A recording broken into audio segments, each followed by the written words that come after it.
ಬಸವಾದಿ ಶಿವಶರಣರನ್ನು ಹೃದಯ ಮಂದಿರದಲ್ಲಿ ನೆನೆದು ಜಾಗತಿಕ ಲಿಂಗಾಯತ ಮಹಾಸಭೆಯ ಕೇಂದ್ರ ಕಚೇರಿಗೆ ಆಗಮಿಸಿರುವ ಕರ್ನಾಟಕದ ಮುಕುಟ ಬೀದರ್ ಜಿಲ್ಲೆಯ ಶರಣ ಬಂಧುಗಳಾದ ಶರಣ ಅಲ್ಲಮಪ್ರಭು ನಾವದಗೆರೆ ವಚನ ಸಮೂಹ ಸಂಸ್ಥೆಯ ಮ್ಯಾನೇಜಿಂಗ್ ಡೈರೆಕ್ಟರು ಅವರಲ್ಲಿ ಶರಣೆಂದು, ಶರಣರಾದ ಸಂಗಪ್ಪ ನಾವದಗೆರೆ ಅವರಿಗೆ ಶರಣೆಂದು, ವಚನ ಟಿವಿಯ ಪ್ರಧಾನ ಸಂಪಾದಕರು ಆತ್ಮೀಯರಾದ ಶರಣ ಸಿದ್ದು ಯಾಪಲ್ ಪರ್ವೆ ಅವರಲ್ಲಿ ಶರಣೆಂದು, ಜಾಗತಿಕ ಲಿಂಗಾಯತ ಮಹಾಸಭೆಯ ಪ್ರಧಾನ ಕಾರ್ಯದರ್ಶಿಗಳು ಆತ್ಮೀಯ ಮಿತ್ರರು ಆದ ಅಶೋಕ್ ಮಳಗಲಿ ಅವರಲ್ಲಿ ಶರಣೆಂದು, ಮಹಾನಗರದ ಪ್ರಧಾನ ಕಾರ್ಯದರ್ಶಿಗಳಾದ ಶರಣ ಬೂದಿಯಾಳ್ ಅವರಲ್ಲಿ, ಜಿಲ್ಲಾ ಘಟಕದ ಖಜಾಂಚಿಗಳಾದ ಬಾಳೆಯವರಲ್ಲಿ, ಹಿರಿಯ ಉಪಾಧ್ಯಕ್ಷರಾದ ಮೋಹನ್ ಗುಂಬ್ಳೂರ್ ಅವರಲ್ಲಿ, ಉಪಾಧ್ಯಕ್ಷರಾದ ಚಿಕ್ಲಿಯವರಲ್ಲಿ ಹಾಗೂ ಬೀದರ್ದಿಂದ ಬಂದಂಥ ಎಲ್ಲ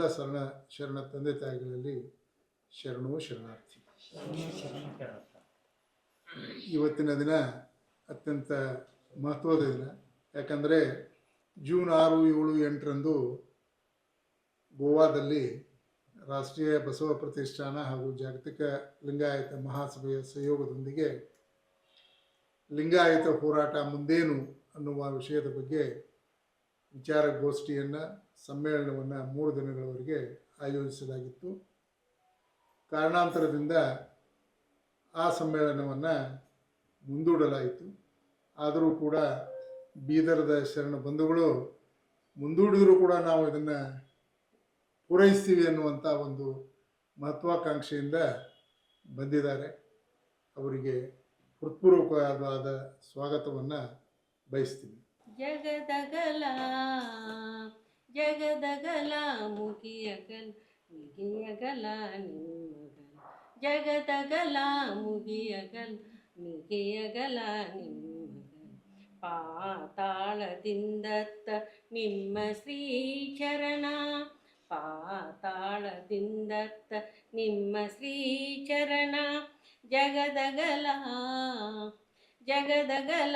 ಮಿಗಿಯಗಲ ನಿಮ್ಮಗಲ, ಬ್ರಹ್ಮಾಂಡದಿಂದತ್ತ ನಿಮ್ಮ ಶ್ರೀ ಮುಕುಟ, ಬ್ರಹ್ಮಾಂಡದಿಂದತ್ತ ನಿಮ್ಮ ಶ್ರೀ ಮುಕುಟ, ಅಗಮ್ಯ ಗೋಚರ ಅಪ್ರತಿಮಾ ಲಿಂಗವೇ, ಅಗಮ್ಯ ಗೋಚರ ಅಪ್ರತಿಮಾ ಲಿಂಗವೇ, ಕೂಡಲ ಸಂಗಮ ದೇವಯ್ಯ, ಕೂಡಲ ಸಂಗಮ ದೇವಯ್ಯ, ಎನ್ನ ಕರಸ್ಥಲಕ್ಕೆ ಬಂದು ಚುಳುಕಾದಿರಯ್ಯ, ಜಗದಗಲ ಮುಗಿಯಗಲ ಮಿಗಿಯಗಲ ನಿಮ್ಮಗಲ, ಜಗದಗಲ ಮಿಗಿಯಗಲ ನಿಮ್ಮಗಲ, ಪಾತಾಳದಿಂದತ್ತ ನಿಮ್ಮ ಶ್ರೀಚರಣ, ಬ್ರಹ್ಮಾಂಡದಿಂದತ್ತ ನಿಮ್ಮ ಶ್ರೀ ಮುಕುಟ, ಅಗಮ್ಯ ಅಗೋಚರ ಅಪ್ರತಿಮಾ ಲಿಂಗವೇ, ಅಗಮ್ಯ ಅಗೋಚರ ಅಪ್ರತಿಮಾ ಲಿಂಗವೇ, ಕೂಡಲ ಸಂಗಮ ದೇವಯ್ಯ, ಎನ್ನ ಕರಸ್ಥಲಕ್ಕೆ ಬಂದು ಚುಳುಕಾದಿರಯ್ಯ, ಜಗದಗಲ. ಶರಣ ಬಂಧುಗಳೇ, ಜಾಗತಿಕ ಲಿಂಗಾಯತ ಮಹಾಸಭೆಯ ಒಂದು ಸಂಕ್ಷಿಪ್ತವಾದ ಪರಿಚಯವನ್ನು ನಮ್ಮ ಬೀದರ್ದ ಶರಣರಿಗೆ ಮಾಡಿಕೊಡಲಿಕ್ಕೆ ಇಚ್ಛೆ ಪಡ್ತಾ ಇದ್ದೀನಿ. ಬಂಧುಗಳೇ, 2016-17ರಲ್ಲಿ ಲಿಂಗಾಯತ ಸ್ವತಂತ್ರ ಧರ್ಮದ ಬಗ್ಗೆ ದಕ್ಷಿಣ ಭಾರತದಾದ್ಯಂತ ಹೋರಾಟ ಪ್ರಾರಂಭ ಆಯಿತು. ಆಗ ಲಿಂಗಾಯತ ಸ್ವತಂತ್ರ ಧರ್ಮ ಹೋರಾಟ ಸಮನ್ವಯ ಸಮಿತಿ ಹೆಸರಿನಲ್ಲಿ ಎಲ್ಲ ಬಸವಪರ ಸಂಘಟನೆಗಳು ಒಂದುಗೂಡಿ ಹೋರಾಟವನ್ನು ಪ್ರಾರಂಭ ಮಾಡಿ ಅದರಲ್ಲಿ ಯಶಸ್ಸನ್ನು ನಾವು ಗಳಿಸಿದ್ವಿ. ಅದರ ಫಲವಾಗಿ ಡಾಕ್ಟರ್ ನಾಗಮೋಹನ್ ದಾಸ್ ಅವರ ವರದಿ ಬಂತು.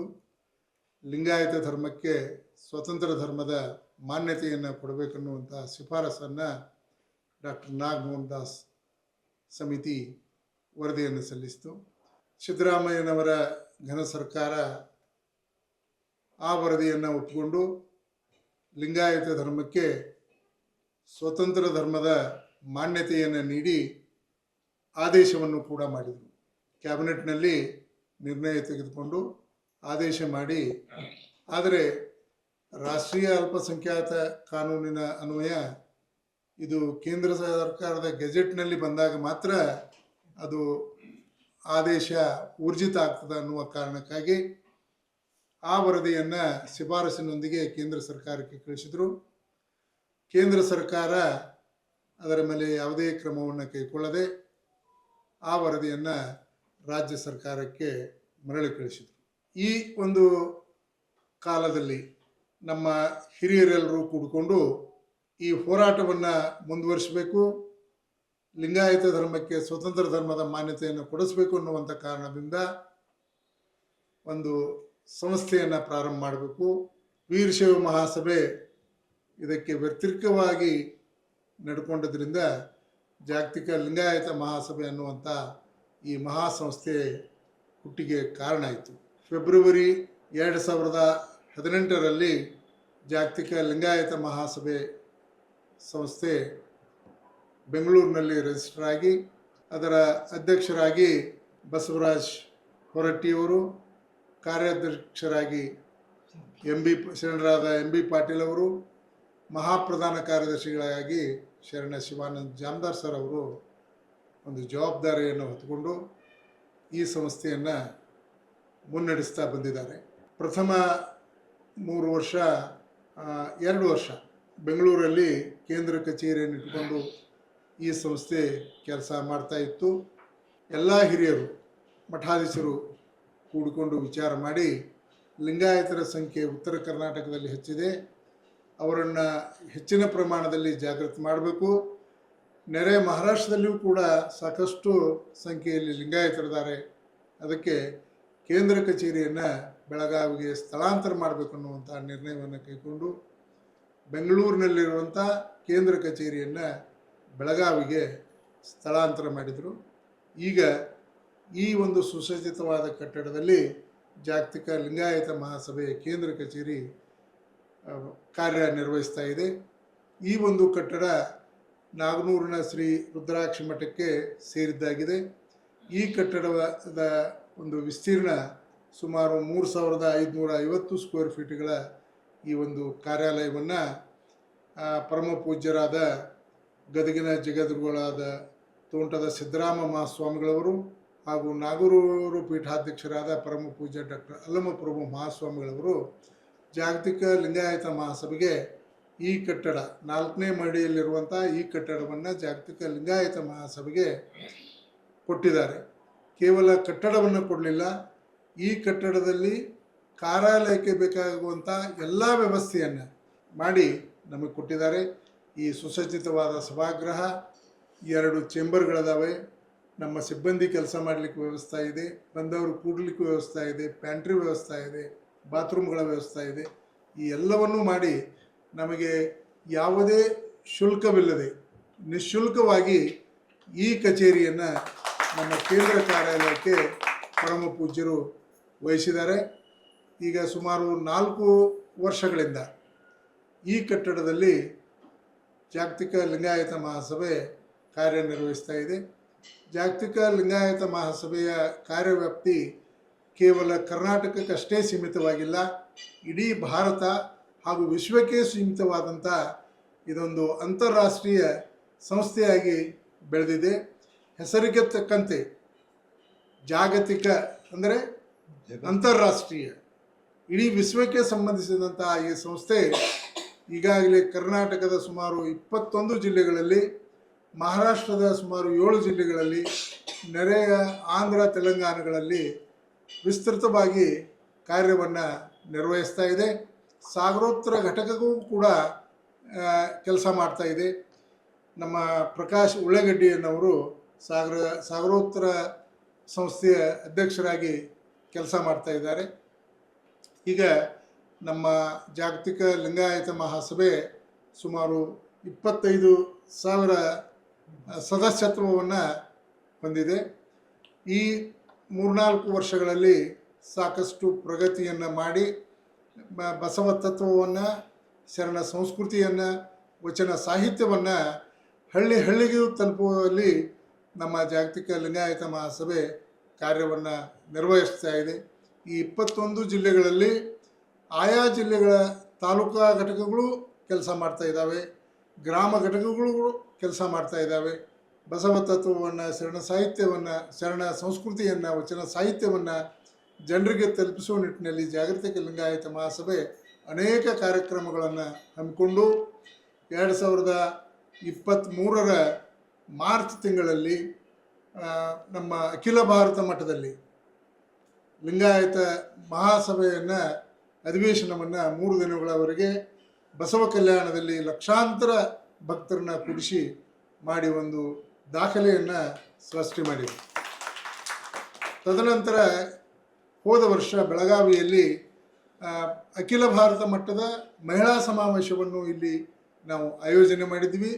10,000ಕ್ಕಿಂತಲೂ ಹೆಚ್ಚು ಮಹಿಳಾ ಪ್ರತಿನಿಧಿಗಳು 2 ದಿನಗಳವರೆಗೆ ಬೆಳಗಾವಿಯಲ್ಲಿ ಸೇರಿ ಜಾಗತಿಕ ಲಿಂಗಾಯತ ಮಹಾಸಭೆಯ ಧ್ಯೇಯ ಧೋರಣೆಗಳನ್ನು, ತತ್ವ ಸಿದ್ಧಾಂತಗಳನ್ನು, ವಚನ ಸಾಹಿತ್ಯವನ್ನು, ಶರಣ ಸಂಸ್ಕೃತಿಯನ್ನು, ಬಸವ ತತ್ವವನ್ನು ಪ್ರಚಾರ ಮಾಡಲಿಕ್ಕೆ ತಾಯಂದಿರು ಯಾವ ರೀತಿ ಕಾರ್ಯನಿರ್ವಹಿಸಬೇಕು ಅನ್ನುವಂಥ ಒಂದು ನಿರ್ಣಯಗಳನ್ನು ಆ ಸಭೆಯಲ್ಲಿ ನಾವು ತೆಗೆದುಕೊಂಡಿದ್ದೀವಿ.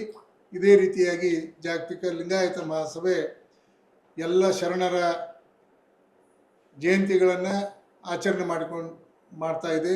ಹಾಗೂ ಪ್ರತಿ ವರ್ಷ ವಚನ ಪಿತಾಮಹ ಫಗು ಹಳಗಟ್ಟಿಯವರ ಜನ್ಮದಿನವನ್ನು ವಿಶೇಷತಃ ಆಚರಿಸಿ ವಚನಗಳ ಪ್ರಚಾರಕ್ಕಾಗಿ ಜಾಗತಿಕ ಲಿಂಗಾಯತ ಮಹಾಸಭೆ ಕಾರ್ಯನಿರ್ವಹಿಸ್ತಾ ಇದೆ.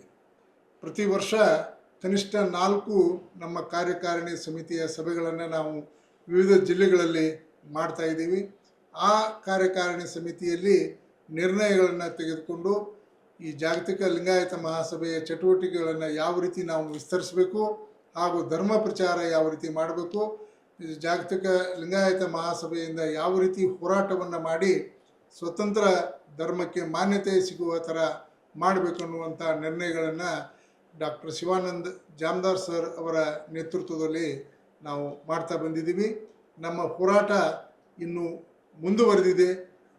ಸ್ವತಂತ್ರ ಲಿಂಗಾಯತ ಧರ್ಮದ ಒಂದು ನಮಗೆ ಮಾನ್ಯತೆ ಸಿಗುವವರೆಗೆ ಜಾಗತಿಕ ಲಿಂಗಾಯತ ಮಹಾಸಭೆ ನಿರಂತರವಾಗಿ ಹೋರಾಟವನ್ನು ಮುಂದುವರಿಸ್ತದೆ ಅನ್ನುವಂಥ ಮಾತನ್ನು ನಾನು ತಮಗೆ ತಿಳಿಸಲಿಕ್ಕೆ ಇಷ್ಟಪಡ್ತಾ ಇದ್ದೀನಿ. ಮುಖ್ಯವಾಗಿ ನಮ್ಮ ಲಿಂಗಾಯತ ಆಚರಣೆಗಳಲ್ಲಿ ವೈದಿಕ ಆಚರಣೆಗಳ ಕೂಡಿಕೊಂಡು ನಮ್ಮ ಧರ್ಮದ ಒಂದು ಆಚರಣೆಗಳಿಗೆ ಮಸುಕು ಬರ್ತಾ ಇತ್ತು.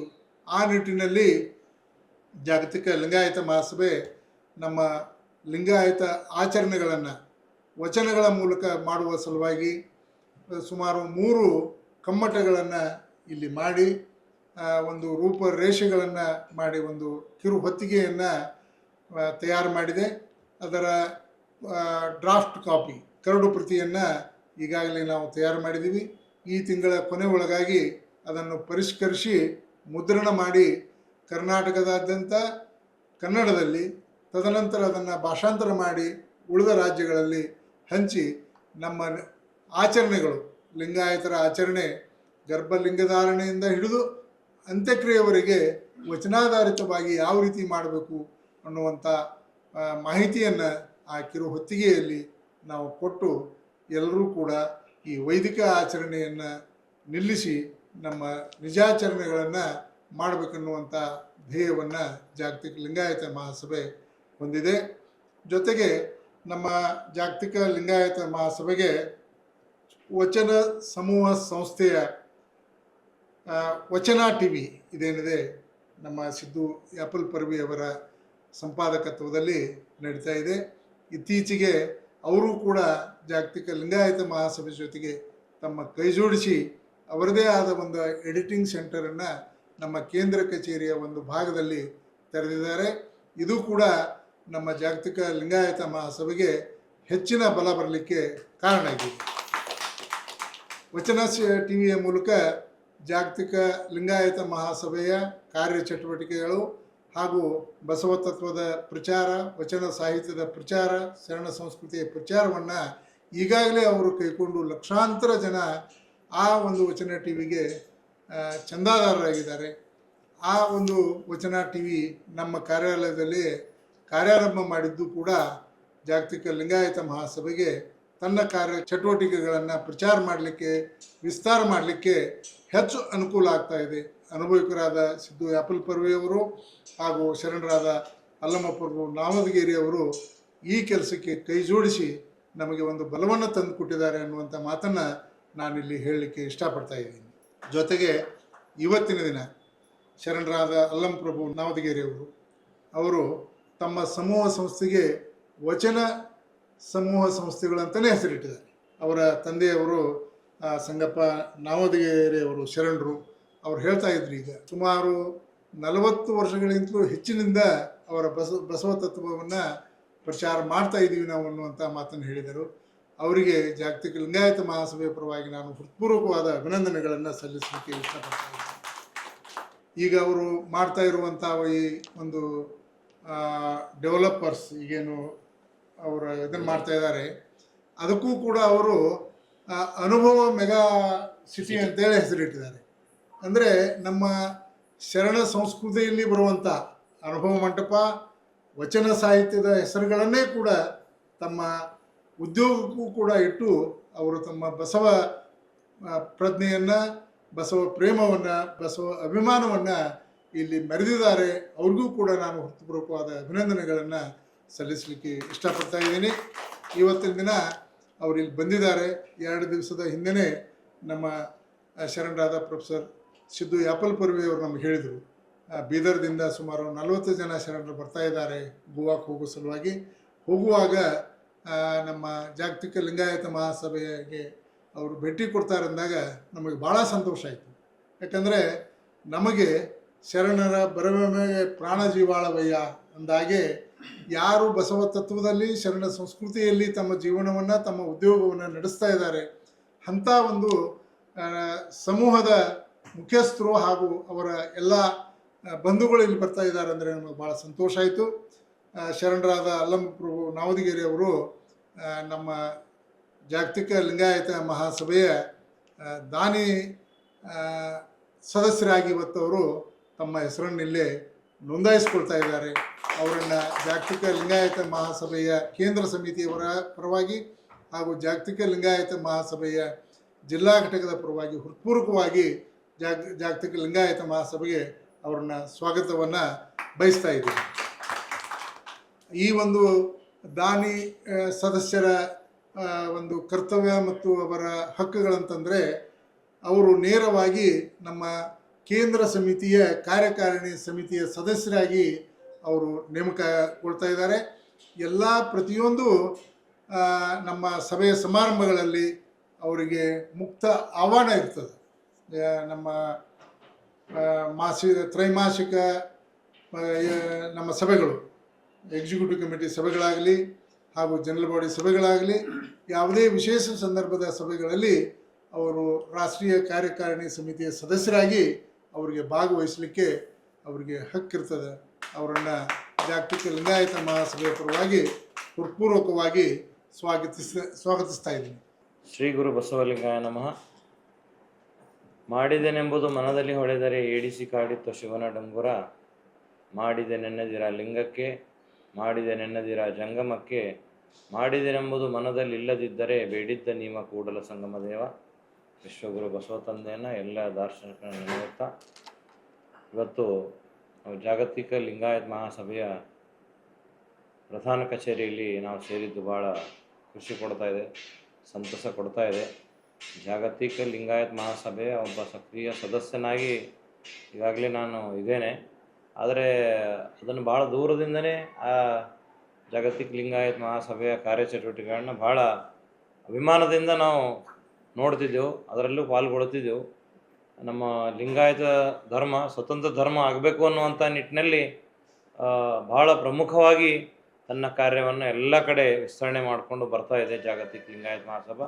ಇದು ಯಾವುದೋ ಒಂದು ಸಂಘ ಸಂಸ್ಥೆಗೆ ಸೀಮಿತ ಆಗಲಾರ್ದೇ ಎಲ್ಲ ಬಸವಪರ ಸಂಘಟನೆಗಳನ್ನು ಒಳಗೊಂಡಿರ್ತಕ್ಕಂಥ ಸಂಸ್ಥೆ, ನಮ್ಮೆಲ್ಲ ಲಿಂಗಾಯತರ ಹೆಮ್ಮೆಯ ಸಂಸ್ಥೆ ಯಾವುದಂತಂದರೆ ಜಾಗತಿಕ ಲಿಂಗಾಯತ ಮಹಾಸಭಾ ಅಂತೇಳಿ ನಾವು ಭಾಳ ಅಭಿಮಾನದಿಂದ ಹೆಮ್ಮೆಯಿಂದ ಹೇಳ್ಬೋದು. ಜಾಮದಾರ್ ಸರ್ ಅವರ ನೇತೃತ್ವದಲ್ಲಿ ನುಡಿದ ಎಲ್ಲ ಶರಣ ಬಂಧುಗಳ ನೇತೃತ್ವದಲ್ಲಿ ಭಾಳ ಚೆನ್ನಾಗಿ ನಮ್ಮ ರಾಜ್ಯ ಅಷ್ಟೇ ಅಲ್ಲ ರಾಷ್ಟ್ರ ಅಂತಾರಾಷ್ಟ್ರೀಯ ಮಟ್ಟಕ್ಕೆ ಈ ಒಂದು ಕಾರ್ಯ ನಡೀತಾ ಇದೆ. ಇದರ ಭಾಗವಾಗಿ ಇವತ್ತು ಒಂದು ಹೊಸ ವಿಶೇಷವಾಗಿರ್ತಕ್ಕಂಥ ಜವಾಬ್ದಾರಿಯನ್ನು ಸದಸ್ಯತ್ವವನ್ನು ನನಗೆ ಪಡೆದುಕೊಳ್ಳುವ ಅವಕಾಶವನ್ನು ಕೊಟ್ಟಿದ್ದಾರೆ. ಆ ಎಲ್ಲ ಮಹಾನರಿಗೆ ಅನಂತ ಶರಣಾರ್ಥಿಗಳನ್ನು ಸಲ್ಲಿಸ್ತೇನೆ. ಬಸವಾದಿ ಶರಣರು 12ನೇ ಶತಮಾನದಲ್ಲಿ ಯಾವೆಲ್ಲ ಆಶಯ ಉತ್ತರಗಳನ್ನು ಇಟ್ಕೊಂಡು ಹೊಸ ಲಿಂಗಾಯತ ಧರ್ಮವನ್ನು ಸ್ಥಾಪನೆ ಮಾಡಿದ್ರು ಅದನ್ನೆಲ್ಲ ಜನಮಾನಸಕ್ಕೆ ಮುಟ್ಟಿಸುವಂಥ ಜವಾಬ್ದಾರಿ ನಮ್ಮೆಲ್ಲರದಾಗಿದೆ. ಅದಕ್ಕಾಗಿ ನಾವು ನೀವೆಲ್ಲರೂ ಕೂಡಿ ಆ ಒಂದು ನಮ್ಮ ಲಿಂಗಾಯತ ಧರ್ಮದ ಆಚರಣೆಗಳನ್ನು ನಿಜಾಚರಣೆಗಳನ್ನು ನಾವೆಲ್ಲರೂ ನಮ್ಮೆಲ್ಲ ಧರ್ಮೀಯರಿಗೆ ತಿಳಿಸ್ಕೊಡ್ಬೇಕು, ಅದನ್ನು ಆಚರಣೆಯಲ್ಲಿ ತರಬೇಕು ಅನ್ನುವಂಥ ಒಂದು ಜವಾಬ್ದಾರಿ ನಮ್ಮ ಮೇಲಿದೆ. ಭಾಳಷ್ಟು ಜನ ಲಿಂಗಾಯತರಿಗೆ ಲಿಂಗಾಯತ ಅನ್ನುವಂಥ ಪದದ ಅರ್ಥನೇ ಗೊತ್ತಿಲ್ಲ, ಅಥವಾ ನಮ್ಮ ಶರಣ ಸಾಹಿತ್ಯದ ಬಗ್ಗೆ ವಚನ ಸಂಸ್ಕೃತಿಯ ಬಗ್ಗೆ ಯಾವುದೇ ಮಾಹಿತಿ ಕೂಡ ಇಲ್ಲ, ಅಭಿಮಾನ ಕೂಡ ಇಲ್ಲ. ಅದನ್ನೆಲ್ಲ ತಿಳಿಸುವ ಕಾರ್ಯವನ್ನು ನಾವೆಲ್ಲ ಮಾಡಬೇಕಾಗಿದೆ. ಅದರ ಒಂದು ಸಣ್ಣ ಜವಾಬ್ದಾರಿ ನಮ್ಮ ಮೇಲೆ ಏನಿರ್ತದೆ ಅಂದ್ರೆ, ನಾವು ಯಾರಿಗೆ ಇನ್ನೊಬ್ರಿಗೆ ಹೇಳಬೇಕಾದಾಗ ಅದನ್ನು ಮೊದಲು ನಾವು ಆಚರಣೆಯಲ್ಲಿ ತರಬೇಕಾಗಿರ್ತಕ್ಕಂಥದ್ದು ನಮ್ಮದು ಕರ್ತವ್ಯ. ಅದರ ಜೊತೆ ನಮ್ಮ ಆಚರಣೆಯಲ್ಲಿ ತರೋದ್ರ ಜೊತೆ ಇದನ್ನು ನಮ್ಮ ಲಿಂಗಾಯತ ಧರ್ಮೀಯರಿಗೆ ತಲುಪಿಸ್ತಕ್ಕಂಥ ಕೂಡ ಜವಾಬ್ದಾರಿ ಇದೆ. 12ನೇ ಶತಮಾನದಲ್ಲಿ ಒಂದು ವಿಚಿತ್ರವಾಗಿರ್ತಕ್ಕಂಥ ಒಂದು ವರ್ಣಾಶ್ರಮದ ವ್ಯವಸ್ಥೆ ಇತ್ತು. ಅದರ ವಿರುದ್ಧವಾಗಿ ನಮ್ಮ ಒಂದು ಲಿಂಗಾಯತ ಸಂಸ್ಕೃತಿಯನ್ನು ಲಿಂಗಾಯತ ಧರ್ಮವನ್ನು ಬಸವಣ್ಣನವರು ಸ್ಥಾಪಿಸಿದ್ರು. ಕೆಳವರ್ಗದವರನ್ನು ಮಹಿಳೆಯರನ್ನು ಎಲ್ಲರನ್ನೂ ಸರಿಸಮಾನತೆಯಿಂದ ಕರ್ಕೊಂಡು ಹೋಗಿ ಜಗತ್ತಿನ ಮೊಟ್ಟ ಮೊದಲ ಪ್ರಜಾಪ್ರಭುತ್ವ ವ್ಯವಸ್ಥೆಯನ್ನು ಪ್ರಾರಂಭ ಮಾಡಿ ಅದಕ್ಕೆ ಅನುಭವ ಮಂಟಪ ಅಂತಕ್ಕಂಥ ಹೆಸರನ್ನು ಕೊಟ್ಟು ಅದನ್ನು ಆರಂಭ ಮಾಡಿದರು. ಸಣ್ಣ ಸಣ್ಣ ಎಲ್ಲ ಜಾತಿ, ಎಲ್ಲ ಕುಲ, ಗೋತ್ರಗಳ ಎಲ್ಲ ಕಾಯಕ ಬಂಧುಗಳನ್ನು ಒಂದು ಕಡೆ ಸೇರಿಸಿ ಒಂದು ಅದ್ಭುತವಾಗಿರ್ತಕ್ಕಂಥ ಕ್ರಾಂತಿ 12ನೇ ಶತಮಾನದಲ್ಲೇ ಆಗಿದೆ ಅಂತಂದ್ರೆ ನಾವು ನಂಬಲಿಕ್ಕೆ ಸಾಧ್ಯ ಇಲ್ಲ ಅನ್ನುವಂಥ ಒಂದು ಸಂಗತಿ. ಆದರೂ ಕೂಡ ಅದು ನಡೆದಿದೆ. ಆದರೆ ಅದರ ಒಂದು ಮುಂದುವರಿದ ಭಾಗವನ್ನು ನಾವು ಮಾಡಬೇಕಾಗಿದೆ ಅಷ್ಟೇ, ಹೊಸದಾಗಿ ನಾವು ಏನೂ ಮಾಡಬೇಕಾಗಿಲ್ಲ. ಅದಕ್ಕಾಗಿ ಈಗಾಗಲೇ ಭಾಳಷ್ಟು ನಮ್ಮ ಬಸವಪರ ಸಂಘಟನೆಗಳಾಗಲಿ, ಮಠಮಾನ್ಯಗಳಾಗಲಿ, ಮಠಾಧೀಶರಾಗಲಿ ಎಲ್ಲ ಶರಣ ಬಂಧುಗಳು ಅದರಲ್ಲಿ ಅವಿರತವಾಗಿ ಶ್ರಮವಹಿಸಿ ಕಾರ್ಯಪ್ರವೃತ್ತರಾಗಿದ್ದಾರೆ. ಅದರ ಮುಂದುವರೆದ ಭಾಗ ನಮ್ಮ ವಚನ TV ಕೂಡ ಒಂದು ಲಿಂಗಾಯತ ಧರ್ಮದ ಎಲ್ಲ ತಿರುಳನ್ನು ನಮ್ಮ ಜನಮಾನಸಕ್ಕೆ ಮುಟ್ಟಿಸಬೇಕು ಅನ್ನುವಂಥ ವಿಚಾರದಲ್ಲಿ ಪ್ರೊಫೆಸರ್ ಸಿದ್ದು ಯಾಪಲ್ಪರ್ವಿ ಸರ್ ಅವರ ನೇತೃತ್ವದಲ್ಲಿ ನಾವು ನಮ್ಮ ಕಲ್ಯಾಣ ನಾಡಿನಲ್ಲಿ ಆ ಒಂದು ಕಾರ್ಯವನ್ನು ಆರಂಭ ಮಾಡಿದ್ದೇವೆ. ಅದು ವಿಸ್ತರಣೆಗೊಳ್ತಾ ಮುಂದೆ ಸಾಗ್ತಾ ಇದೆ. ಇಡೀ ಜಗತ್ತಿನಾದ್ಯಂತ ಅದರ ಕಾರ್ಯಗಳ ವಿಸ್ತರಣೆ ಆಗಲಿ ಅನ್ನುವಂಥ ಸದಾಶಯನ್ನು ವ್ಯಕ್ತಪಡಿಸ್ತಾ ಶರಣರು ನನ್ನ ಬಗ್ಗೆ ಹೇಳಿದ್ರು. ನಮ್ಮ ಸಂಸ್ಥೆ ಹೆಸರೇ ವಚನ. ವಚನ ಅಂದರೆ ನಮ್ಮೆಲ್ಲರಿಗೂ ರೋಮಾಂಚನ, ಹೆಮ್ಮೆ. ಯಾಕಂದರೆ ವಚನ ಸಾಹಿತ್ಯದಲ್ಲಿ ಇರ್ತಕ್ಕಂಥ ಒಂದು ಆಶಯ ಜಗತ್ತಿನಲ್ಲೆಲ್ಲೂ ಸಿಗ್ಲಿಕ್ಕೆ ಸಾಧ್ಯ ಇಲ್ಲ. ಅಂಥ ವಿಶಿಷ್ಟವಾಗಿರ್ತಕ್ಕಂಥ ವಚನ ಸಾಹಿತ್ಯ ಅದರ ಆಚರಣೆಯ ಭಾಗವಾಗಿ ನಮ್ಮ ಸಂಸ್ಥೆ ಇರಲಿ. ಹೆಸರು ಯಾಕೆ ಇಡ್ತಾರೆ ಸರ್ ನಮಗಂದ್ರೆ, ನಾವು ದಾರಿ ತಪ್ಪದೇ ಇರಲಿ ಅನ್ನುವಂಥ ಲೆಕ್ಕಕ್ಕೆ ನಮ್ಮ ಹಿರಿಯರು, ತಂದೆಯವರು ಸುಮಾರು 45 ವರ್ಷಗಳ ಹಿಂದೆ ನನ್ನ ಹೆಸರು ಅಲ್ಲಮ ಪ್ರಭು ಅಂತ ಇಟ್ಟರು. ನಮ್ಮ ಅಣ್ಣನ ಹೆಸರು ಬಸವಣ್ಣ ಇಟ್ಟರು. ತಮ್ಮನ ಹೆಸರು ಸಿದ್ದರಾಮೇಶ ಅಂತ ಇಟ್ಟರು. ಸತ್ಯಕ್ಕ, ಮುಕ್ತಾಯಕ್ಕ, ಶೀಲವಂತ ಇವರೆಲ್ಲರೂ ನಮ್ಮ ಪರಿವಾರದ ಒಂದು ಭಾಗ ಆಗಿ ಭಾಳ ಹೆಮ್ಮೆ ಅನ್ನಿಸ್ತು. ಅವರ ಒಂದು ಸಂಸ್ಕಾರದ ಒಂದು ಪ್ರತಿಫಲವೇ ಇವತ್ತು ಕಲ್ಯಾಣ ನಾಡಿನ ಜನತೆಗೆ, ನಮ್ಮ ಶರಣ ಬಂಧುಗಳಿಗೆ ಆರ್ಥಿಕವಾಗಿ, ಸಾಮಾಜಿಕವಾಗಿ, ಶೈಕ್ಷಣಿಕವಾಗಿ ನಾವು ಸದೃಢತೆ ಕೊಡಬೇಕು ಅನ್ನುವಂಥ ಲೆಕ್ಕದಲ್ಲಿ ಕಳೆದ 16 ವರ್ಷಗಳಿಂದ ವಚನ ಸಮೂಹ ಸಂಸ್ಥೆಯನ್ನು ಸ್ಥಾಪಿಸಿ ಒಂದು ಒಳ್ಳೆಯ ವಿಶೇಷವಾಗಿರ್ತಕ್ಕಂಥ ಕಾರ್ಯವನ್ನು ನಾವು ಮಾಡ್ತಾ ಇದ್ದೇವೆ. ಇವಾಗ ಮುಂದುವರಿದು ಯಾವುದು ಜಗತ್ತಿನ ಮೊಟ್ಟ ಮೊದಲ ಪಾರ್ಲಿಮೆಂಟ್ ಹುಟ್ಟಿರ್ತಕ್ಕಂಥ ಸ್ಥಳ, ನಮ್ಮೆಲ್ಲರಿಗೂ ಒಂದು ಕಾಯಕ ಭೂಮಿ, ಶರಣರ ಕಾಯಕ ಭೂಮಿ ಅಂತ ಕರೆಸ್ಕೊತು ಬಸವ ಕಲ್ಯಾಣದಲ್ಲಿ ನಮ್ಮ ವಚನ ಸಮೂಹ ಸಂಸ್ಥೆ ವತಿಯಿಂದ ಒಂದು ವಿಶೇಷವಾಗಿರ್ತಕ್ಕಂಥ ಶರಣ ಸಂಸ್ಕೃತಿಗೆ ಪೂರಕವಾಗಿರ್ತಕ್ಕಂಥ ನಗರವನ್ನೇ ನಿರ್ಮಾಣ ಮಾಡ್ತಾ ಇದ್ದೀವಿ. ಅದ್ರ ಹೆಸರು ಏನಂತಂದರೆ ಅನುಭವ ಮೆಗಾ ಸಿಟಿ ಅಂತಕ್ಕಂಥ ಯೋಜನೆ. ಭಾಳ ಅದ್ಭುತವಾಗಿರ್ತಕ್ಕಂಥ ಯೋಜನೆ ಆರಂಭ ಆಗಿದೆ. ಕಳೆದ ಸೆಪ್ಟೆಂಬರ್ನಲ್ಲಿ ನಮ್ಮ ವಚನ TV ಲೋಕಾರ್ಪಣೆ ಹಾಗೂ ಅನುಭವ ಮೆಗಾ ಸಿಟಿ ಅಡಿಗಲ್ಲು ಸಮಾರಂಭ ಭಾಳ ಅದ್ಧೂರಿಯಾಗಿ ಆಚರಣೆ ಮಾಡಲಾಗಿತ್ತು. ನಮ್ಮ ಜಾಗತಿಕ ಲಿಂಗಾಯತ ಮಹಾಸಭೆಯ ಮುಖ್ಯಸ್ಥರು ಜಾಮದಾರ್ ಸರ್ ಅವರಿಗೂ ಆಮಂತ್ರಣ ನೀಡಿದೆವು. ಅನಾರೋಗ್ಯದ ಸಮಸ್ಯೆಯಿಂದ ಅವ್ರು ಬಂದಿದ್ದಿಲ್ಲ. ಅಲ್ಲಿಂದ ಶುಭ ಹಾರೈಸಿದ್ರು ಅವರು. ನಾಡಿನ ಎಲ್ಲ ಮಠಾಧೀಶರು, ಪೂಜ್ಯರು, ಗಣ್ಯರು ಎಲ್ಲರೂ ಸಾಕ್ಷಿಯಾಗಿ ಆ ಒಂದು ಕಾರ್ಯಕ್ಕೆ ಚಾಲನೆ ಕೊಟ್ಟಿದ್ದರು. ಬರುವ 3 ವರ್ಷದಲ್ಲಿ ಅನುಭವ ಮೆಗಾ ಸಿಟಿಯನ್ನು ನಿರ್ಮಾಣ ಮಾಡಿ ನಮ್ಮ ಜನಕ್ಕೆ ಅದಕ್ಕೆ ಲೋಕಾರ್ಪಣೆ ಮಾಡುವಂಥ ಸಂದರ್ಭವನ್ನು ನಾವು ತಂದುಕೊಳ್ಬೇಕು ಅನ್ನುವಂಥ ನಿಟ್ಟಿನಲ್ಲಿ ಹಗಲಿರುಳೆನ್ನದೇ ಆ ಒಂದು ಕಾರ್ಯಕ್ಕೆ ಚಾಲನೆ ನೀಡ್ತಾ ಇದ್ದೇವೆ. ಇನ್ನೊಂದು ವಿಶೇಷತೆ ಏನಂದರೆ, ಮೊನ್ನೆ ತಾನೇ ದುಬೈನಲ್ಲಿ ನಡೆದಿರ್ತಕ್ಕಂಥ Dubai India international iconic award ಯಾವುದಕ್ಕೆ ಬಂದಿದೆ ಅಂದರೆ ನಮ್ಮ ಅನುಭವ ಮೆಗಾ ಸಿಟಿಯ ಯೋಜನೆಗೆ ಬಂದಿದೆ. ಅದ್ಭುತವಾಗಿರ್ತಕ್ಕಂಥ ಯೋಜನೆ ಕರ್ನಾಟಕದಲ್ಲಿ ಅಂಥೇಳಿ ಅದನ್ನು ಸೆಲೆಕ್ಟ್ ಮಾಡಿ ದುಬೈನಲ್ಲಿ ಅವಾರ್ಡ್ ಕೊಟ್ಟಿದ್ದಾರೆ. ಅದನ್ನು ಸ್ವೀಕರಿಸ್ಲಿಕ್ಕೆ ನಮ್ಗೆ ಭಾಳ ಹೆಮ್ಮೆ ಅನ್ನಿಸ್ತು. ಅದರಲ್ಲಿ ವಿಶೇಷತೆ ಏನು ಅಂತಂದರೆ, 770 ಅಮರಗಣಗಳ ಸಂಕೇತವಾಗಿ ಒಂದು ವಿಶೇಷವಾಗಿರ್ತಕ್ಕಂಥ ಸಭಾಂಗಣವನ್ನು, ಧ್ಯಾನ ಮಂದಿರವನ್ನು ನಾವು ನಿರ್ಮಾಣ ಮಾಡ್ತಾಯಿದ್ದೀವಿ. ಅಲ್ಲಿ ಇಡೀ ನಮ್ಮ ಜನರೆಲ್ಲರೂ ಸೇರಿಕೊಂಡು ನಮ್ಮ ಶರಣ ಸಂಸ್ಕೃತಿ, ವಚನ ಸಂಸ್ಕೃತಿ, ಲಿಂಗಾಯತ ಧರ್ಮದ ಆಚರಣೆಗಳ ಬಗ್ಗೆ ಚಿಂತನೆ ಮಂಥನೆಯನ್ನು ನಡೆಸಬೇಕು. ಆಮೇಲೆ ಯಾರಿಗಲ್ಲಿ ಪ್ರವೇಶ ಅಂತಂದರೆ, ಲಿಂಗಾಯತ ಧರ್ಮರಿಗೆ ಅಷ್ಟೇ ಪ್ರವೇಶ ಇಲ್ಲ, ಎಲ್ಲರೂ ಅಲ್ಲಿ ಬರಬೇಕು. ನಮ್ಮ ಧರ್ಮದ ತಿರುಳನ್ನು ತಿಳ್ಕೊಂಡು ಅವರು ಬದಲಾವಣೆಯಾಗಿ ಹೊರೊಮ್ಮೆ ಅವರು ಮತ್ತೆ ಲಿಂಗಾಯತ ಧರ್ಮ ಸ್ವೀಕಾರ ಮಾಡಿ ಆ ಆಚರಣೆಯನ್ನು ತರಬೇಕು ಅನ್ನುವಂಥ ಒಂದು ವಿಶೇಷವಾಗಿರ್ತಕ್ಕಂಥ ಒಂದು ಯೋಜನೆ ಅದರಲ್ಲಿ ನಾವು ಆರಂಭ ಮಾಡ್ತಾಯಿದ್ದೀವಿ. ಅದರ ಜೊತೆಗೆ ನಮ್ಮ ಮಕ್ಕಳಿಗೆಲ್ಲ ಸ್ವಾವಲಂಬಿ ಜೀವನ ನಡೆಸಬೇಕು. ಯಾರು ಉದ್ಯೋಗಕ್ಕಾಗಿ ಅವಲಂಬನೆ ಆಗಲಾರ್ದೇ ತನ್ನ ಕಾಲ ಮೇಲೆ ತಾನೇ ನಿಂದಿರಬೇಕು ಅನ್ನುವಂಥ ಒಂದು ಉದ್ಯಮದ ಶೀಲತೆ ಗುಣ ಅವರಲ್ಲಿ ಬರಬೇಕು ಅನ್ನುವಂಥ ಲೆಕ್ಕದಲ್ಲಿ ಒಂದು ಕಾರ್ಯಾಗಾರ ಶಿಬಿರಗಳನ್ನು ಮಾಡುವ ನಿಟ್ಟಿನಲ್ಲಿ ಅಲ್ಲೊಂದು ವ್ಯವಸ್ಥೆಯನ್ನು ಪ್ರಾರಂಭ ಮಾಡ್ತಾ ಇದ್ದೇವೆ. ಅದರ ಜೊತೆ ನಾವೆಲ್ಲ ಇವತ್ತು ನೋಡ್ತೇವೆ ಶಿಕ್ಷಣ ವ್ಯವಸ್ಥೆ ಯಾವ ಕಡೆ ಹೋಗ್ತಾ ಇದೆ ಅಂಥೇಳಿ. ಎಲ್ಲ ನಮ್ಮ ಮಕ್ಕಳಿಗೆ ಒಂದು ಹೆಂಗಾಗಿದೆ ಅಂದರೆ, ಎಲ್ಲರೂ ಆಂಗ್ಲ ಮಾಧ್ಯಮಕ್ಕೆ ಸೇರಬೇಕು, ಆಂಗ್ಲ ಮಾಧ್ಯಮ ಕಲಿತ್ರೆ ನಾವು ಜಗತ್ತಿನಲ್ಲಿ ಸರ್ವಶ್ರೇಷ್ಠ ಶ್ರೀಮಂತರು ಅಂಥೇಳಿ. ಅದಕ್ಕೆ ವ್ಯತಿರಿಕ್ತವಾಗಿ ನಮ್ಮ ಅನುಭವ ಮೆಗಾ ಸಿಟಿಯಲ್ಲಿ ಕನ್ನಡ ಮಾಧ್ಯಮದಲ್ಲಿ ಅಂತಾರಾಷ್ಟ್ರೀಯ ಮಟ್ಟದ ರೆಸಿಡೆನ್ಷಿಯಲ್ ಶಾಲೆಯನ್ನು ನಾವು ಪ್ರಾರಂಭ ಮಾಡ್ತಿರೋದು ಹೆಮ್ಮೆಯ ಸಂಗತಿ. ಇಂಥ ಹಲವು ಹಿರಿಯ ನಾಗರಿಕರಿಗೆ ಒಂದು ಶರಣ ಸಂಸ್ಕೃತಿಯ ನೆಮ್ಮದಿಯ ತಾಣವನ್ನು ಕೂಡ ನಾವು ಅಲ್ಲಿ ಮಾಡ್ತಾಯಿದ್ದೀವಿ. ಮೊದಲನೇ ಹಂತದಲ್ಲಿ 200 ರೋ ಹೌಸಸ್ಗಳನ್ನು ಮಾಡಿ ನಮ್ಮ ಹಿರಿಯರಿಗೆ ನಿವೃತ್ತಿಯ ಜೀವನವನ್ನು ಒಂದು ಕಲ್ಯಾಣ ನಾಡಿನಲ್ಲಿ ಅವ್ರು ಕಳಿಬೇಕು ಅನ್ನುವಂಥ ಲೆಕ್ಕದಲ್ಲಿ ಆ ಒಂದು ಯೋಜನೆಯನ್ನು ಕೂಡ ಸೇರಿಸ್ಕೊಂಡಿದ್ದೇವೆ. ಇಂಥ ಹಲವು ಇಡೀ ನಮ್ಮ 100 ಎಕರೆ ಯೋಜನೆಯಲ್ಲಿ ಆಲ್ಕೋಹಾಲ್ ಇರಲ್ಲ, ಸ್ಮೋಕಿಂಗ್ ಇರಲ್ಲ, ನಾನ್ ವೆಜ್ ಇರಲ್ಲ. ಈ ಥರ ಒಂದು ವ್ಯವಸ್ಥೆಯನ್ನು ನಿರ್ಮಾಣ ಮಾಡಬೇಕು. ಒಂದು ಒಳ್ಳೆಯ ತಾತ್ವಿಕ ಶರಣ ಸಂಸ್ಕೃತಿಯ ಪ್ರತಿಬಿಂಬ ಅಲ್ಲಿ ಮಾಡಬೇಕು. ಅದೇ ರೀತಿಯಾಗಿ ಒಂದು ಥೀಮ್ ಪಾರ್ಕನ್ನು ಕೂಡ ನಾವು ನಿರ್ಮಾಣ ಮಾಡ್ತಾಯಿದ್ದೀವಿ. 100 ಜನ ಶರಣ ಸಂಸ್ಕೃತಿಯ ಬಗ್ಗೆ ಅವರಿಗೆ ಅರಿವು ಮೂಡಬೇಕು ಅನ್ನುವಂಥ ಲೆಕ್ಕದಲ್ಲಿ ಆ ಥೀಮ್ ಪಾರ್ಕ್ನಲ್ಲೂ ಕೂಡ ಒಂದು ವ್ಯವಸ್ಥೆ ಮಾಡ್ತಾಯಿದ್ದೀವಿ. ಇಂಥ ಒಂದು ಯೋಜನೆಗೆ ಎಲ್ಲ ಕಡೆಗಳಿಂದ ಭಾಳಷ್ಟು ಒಳ್ಳೆಯ ಪ್ರತಿಕ್ರಿಯೆ ಬರ್ತಾಯಿದೆ, ಬೆಂಬಲ ಬರ್ತಾಯಿದೆ. ಅದಕ್ಕೆ ನಿಮ್ಮೆಲ್ಲರ ಸದಾಶಯ, ನಿಮ್ಮೆಲ್ಲರ ಶುಭ ಹಾರೈಕೆ, ನಿಮ್ಮೆಲ್ಲ ಹಿರಿಯರ ಆಶೀರ್ವಾದ ಆ ಒಂದು ಯೋಜನೆಗೆ, ನಮ್ಮ ವಚನ ಸಮೂಹ ಸಂಸ್ಥೆಗೆ ಇರಲಿ ಅಂಥೇಳಿ ನಾನು ಬಯಸ್ತಾ, ಇವತ್ತು ಇಲ್ಲಿ ಕೇಂದ್ರ ಕಚೇರಿಯಲ್ಲಿ ನಾನು ಕರೆದು ಗೌರವಿಸಿ ಒಂದು ಸದಸ್ಯತ್ವ ಪಡೆದುಕೊಳ್ಳೋದಕ್ಕೆ ಅವಕಾಶ ಮಾಡಿಕೊಟ್ಟಿರ್ತಕ್ಕಂತಹ ಎಲ್ಲ ಅತಿಥಿಗಣ್ಯರಿಗೆ, ಮಹನೀಯರಿಗೆ, ಎಲ್ಲ ಪದಾಧಿಕಾರಿಗಳಿಗೆ ನಾನು ಅನಂತ ಧನ್ಯವಾದಗಳನ್ನು ತಿಳಿಸ್ತಾ ನನ್ನ ಮಾತಿಗೆ ವಿರಾಮ ಹೇಳ್ತೇನೆ. ಶರಣ. ಬೀದರಿನ ವಚನ ಸಮೂಹ ಸಂಸ್ಥೆಯ ಮುಖ್ಯಸ್ಥರಾದ ಅಲ್ಲಂಪ್ರಭು ನಾವದಗಿರಿಯವರೇ, ಜಾಗತಿಕ ಲಿಂಗಾಯತ್ ಮಹಾಸಭಾದ ಹಿರಿಯ ಪದಾಧಿಕಾರಿಗಳು, ಬೆಳಗಾವಿ ಜಿಲ್ಲೆಯ ಅಧ್ಯಕ್ಷರಾಗಿರುವ ಶ್ರೀಯುತ ಬಸವರಾಜ ರೊಟ್ಟಿಯವರೇ, ಮಳಗಲಿಯವರೇ, ಜಾಗತಿಕ ಲಿಂಗಾಯತ್ ಮಹಾಸಭಾದ ಯಾವತ್ತು ಪದಾಧಿಕಾರಿಗಳೇ, ವಚನ ಸಮೂಹ ಸಂಸ್ಥೆಯ ತಂಡದೊಂದಿಗೆ ಆಗಮಿಸಿರುವ ಎಲ್ಲ ಶರಣ ತಂದೆ ತಾಯಿಗಳೇ, ತಮಗೆಲ್ಲ ಶರಣಾರ್ಥಿ. 2 ಧ್ರುವಗಳು, ಕಲ್ಯಾಣ ಕರ್ನಾಟಕದ ತುತ್ತ ತುದಿಯ ಬೀದರ್, ಹಾಗೆ ಮಹಾರಾಷ್ಟ್ರದ ಗಡಿಯ ಭಾಗದ ನಾಡು ಬೆಳಗಾವಿ. ಅದನ್ನೇ ನಮ್ಮ ಅಲ್ಲಮ ಪ್ರಭುಗಳು ಎತ್ತಣ ಮಾಮರ ಎತ್ತಣ ಕೋಗಿಲೆ ಎತ್ತಣಿಂದೆತ್ತ ಸಂಬಂಧವಯ್ಯ ಅಂತ ಹೇಳಿದ್ದಾರೆ. ಜಗತ್ತಿನಲ್ಲಿ ಬಸವಾದಿ ಶರಣರ ಮೌಲ್ಯಗಳು ಎಷ್ಟು ಅದ್ಭುತವಾಗಿದೆ, ಅದು ಹೇಗೆ ಖ್ಯಾತಿಯನ್ನು ಪಡೆದಿದೆ, ಅದನ್ನು ನಾವು ಬರೀ ಥಿಯರಿಟಿಕಲಿ ಹೇಳ್ತಾ ಬರ್ತಿದ್ವಿ.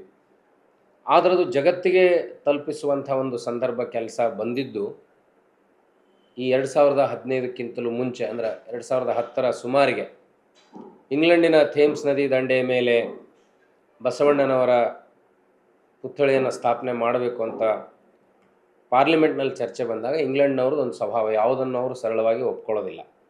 ಅಲ್ಲಿವರೆಗೂ ಜಗತ್ತಿಗೆ ಮೊಟ್ಟ ಮೊದಲ ಸಂವಿಧಾನವನ್ನು, ಪಾರ್ಲಿಮೆಂಟನ್ನು ಕೊಟ್ಟವರು ನಾವೇ ಅಂತ ಅವರು ಹೆಮ್ಮೆಯಿಂದ ಹೇಳ್ಕೊಳ್ತಾ ಇದ್ದರು. ಅದು ಐತಿಹಾಸಿಕವಾಗಿ ಪ್ರೂವ್ ಆಗಿತ್ತು. ಆ ಸಂವಿಧಾನದ ಶಿಲ್ಪಿಗಳು ರೂವಾರಿಗಳಾಗಿರುವಂಥ ಇಂಗ್ಲೆಂಡ್ನವರು ಥೇಮ್ಸ್ ನದಿ ಅನ್ನೋದು ಒಂದು ದೊಡ್ಡ ಸಂಕೇತ, ಇಂಗ್ಲೆಂಡಿನ ಸಂಕೇತ. ಅಲ್ಲಿ ಬರಬೇಕಂದಾಗ ಜಗತ್ತಿನ ಎಲ್ಲ ಎಕ್ಸ್ಪರ್ಟ್ಗಳನ್ನು ಕೇಳ್ತಾರೆ. ಹೇಗೆ ಒಬ್ಬ ಮನುಷ್ಯ ಧಾರ್ಮಿಕ ನಾಯಕ ಪಾರ್ಲಿಮೆಂಟ್ ಸ್ಥಾಪನೆ ಮಾಡಲಿಕ್ಕೆ ಸಾಧ್ಯ? ಪಾರ್ಲಿಮೆಂಟ್ ಸ್ಥಾಪನೆ ಮಾಡಿದ್ರಲ್ಲಿ ಎಲ್ಲ ವರ್ಗದವರಿಗೆ ಪ್ರಾತಿನಿಧ್ಯ ಇತ್ತೇನು, ಮಹಿಳೆಯರಿಗೆ ಪ್ರಾತಿನಿಧ್ಯ ಇತ್ತೇನು, SC STಗಳಿಗೆ ಇತ್ತೇನು, ಹೀಗೆ ಸಮುದಾಯದ ಪ್ರಾತಿನಿಧ್ಯ ಇತ್ತೇನು ಅಂತ ಕೇಳಿದಾಗ ಎಲ್ಲ ವಚನಗಳನ್ನು ಇಂಗ್ಲೀಷಿಗೆ ಅನುವಾದ ಮಾಡಿ ಅದನ್ನು ಸಾಬೀತು ಮಾಡಿ ಅಂದಿನ ಕೇಂದ್ರ ಸರ್ಕಾರದ ಗೃಹ ಮಂತ್ರಿಗಳಾಗಿದ್ದ ಶಿವರಾಜ್ ಪಾಟೀಲ್ರು, ಬಸವ ಸಮಿತಿಯವರು, ಅನೇಕ ಮಹನೀಯರು ಆ ಮನವರಿಕೆಯನ್ನು house of commons, house of ಲಾರ್ಡ್ಸ್ಗೆ ಕನ್ವಿನ್ಸ್ ಮಾಡಿಕೊಟ್ಟ ಮೇಲೆ ಬರೋ ಆಫ್ ಲ್ಯಾಂಬೆತ್ ಪ್ರದೇಶದಲ್ಲಿ, ಅದು ಕಲ್ಯಾಣ ಕರ್ನಾಟಕದ ಒಬ್ಬ ವೈದ್ಯರು ಕಮಲಾಪುರದವರು ಡಾಕ್ಟರ್ ನೀರಜ್ ಪಾಟೀಲ್ ಅವರು ಆವಾಗ ಮೇಯರ್ ಆಗಿರ್ತಾರೆ. ಆ ಸಂದರ್ಭದಲ್ಲಿ ಅದಕ್ಕೆ ಒಪ್ಪಿಗೆ ಸಿಗ್ತದೆ. ಆವಾಗ ಬಸವಣ್ಣನಿಗೆ ಮೊಟ್ಟ ಮೊದಲು ಅಧಿಕೃತವಾಗಿ ಜಾಗತಿಕ ಮಾನ್ಯತೆ ಸಿಗಲಿಕ್ಕೆ ಸಾಧ್ಯ ಆಯಿತು. ನಮ್ಮ ಸಿದ್ಧಾಂತವನ್ನು ಒಪ್ಪಿಕೊಳ್ಳದ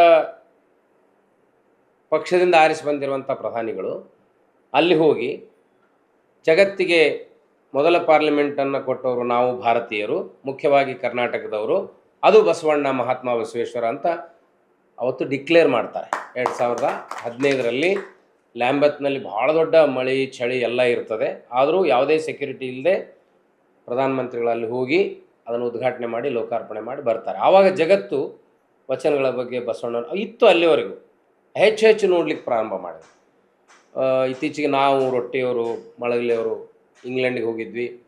ಆ ಬಸವ ಪುತ್ಥಳಿ ಹತ್ರ ಒಂದು ಸಣ್ಣ ಸಮಾರಂಭವನ್ನು ಮಾಡಿದ್ವಿ ಡಾಕ್ಟರ್ ಪಂಡಿತರಾಜರ ಸಾನ್ನಿಧ್ಯದಲ್ಲಿ. ಆಗ ಅದೆಲ್ಲ ನಮ್ಗೆ ಥಿಯರಿಟಿಕಲಿ ಗೊತ್ತಿತ್ತು, ಆದರೆ ವೈಯಕ್ತಿಕವಾಗಿ ನೋಡಿ ಅನುಭವಿಸಿ ಆನಂದ ಪಡಲಿಕ್ಕೆ ಸಾಧ್ಯ ಆಯಿತು.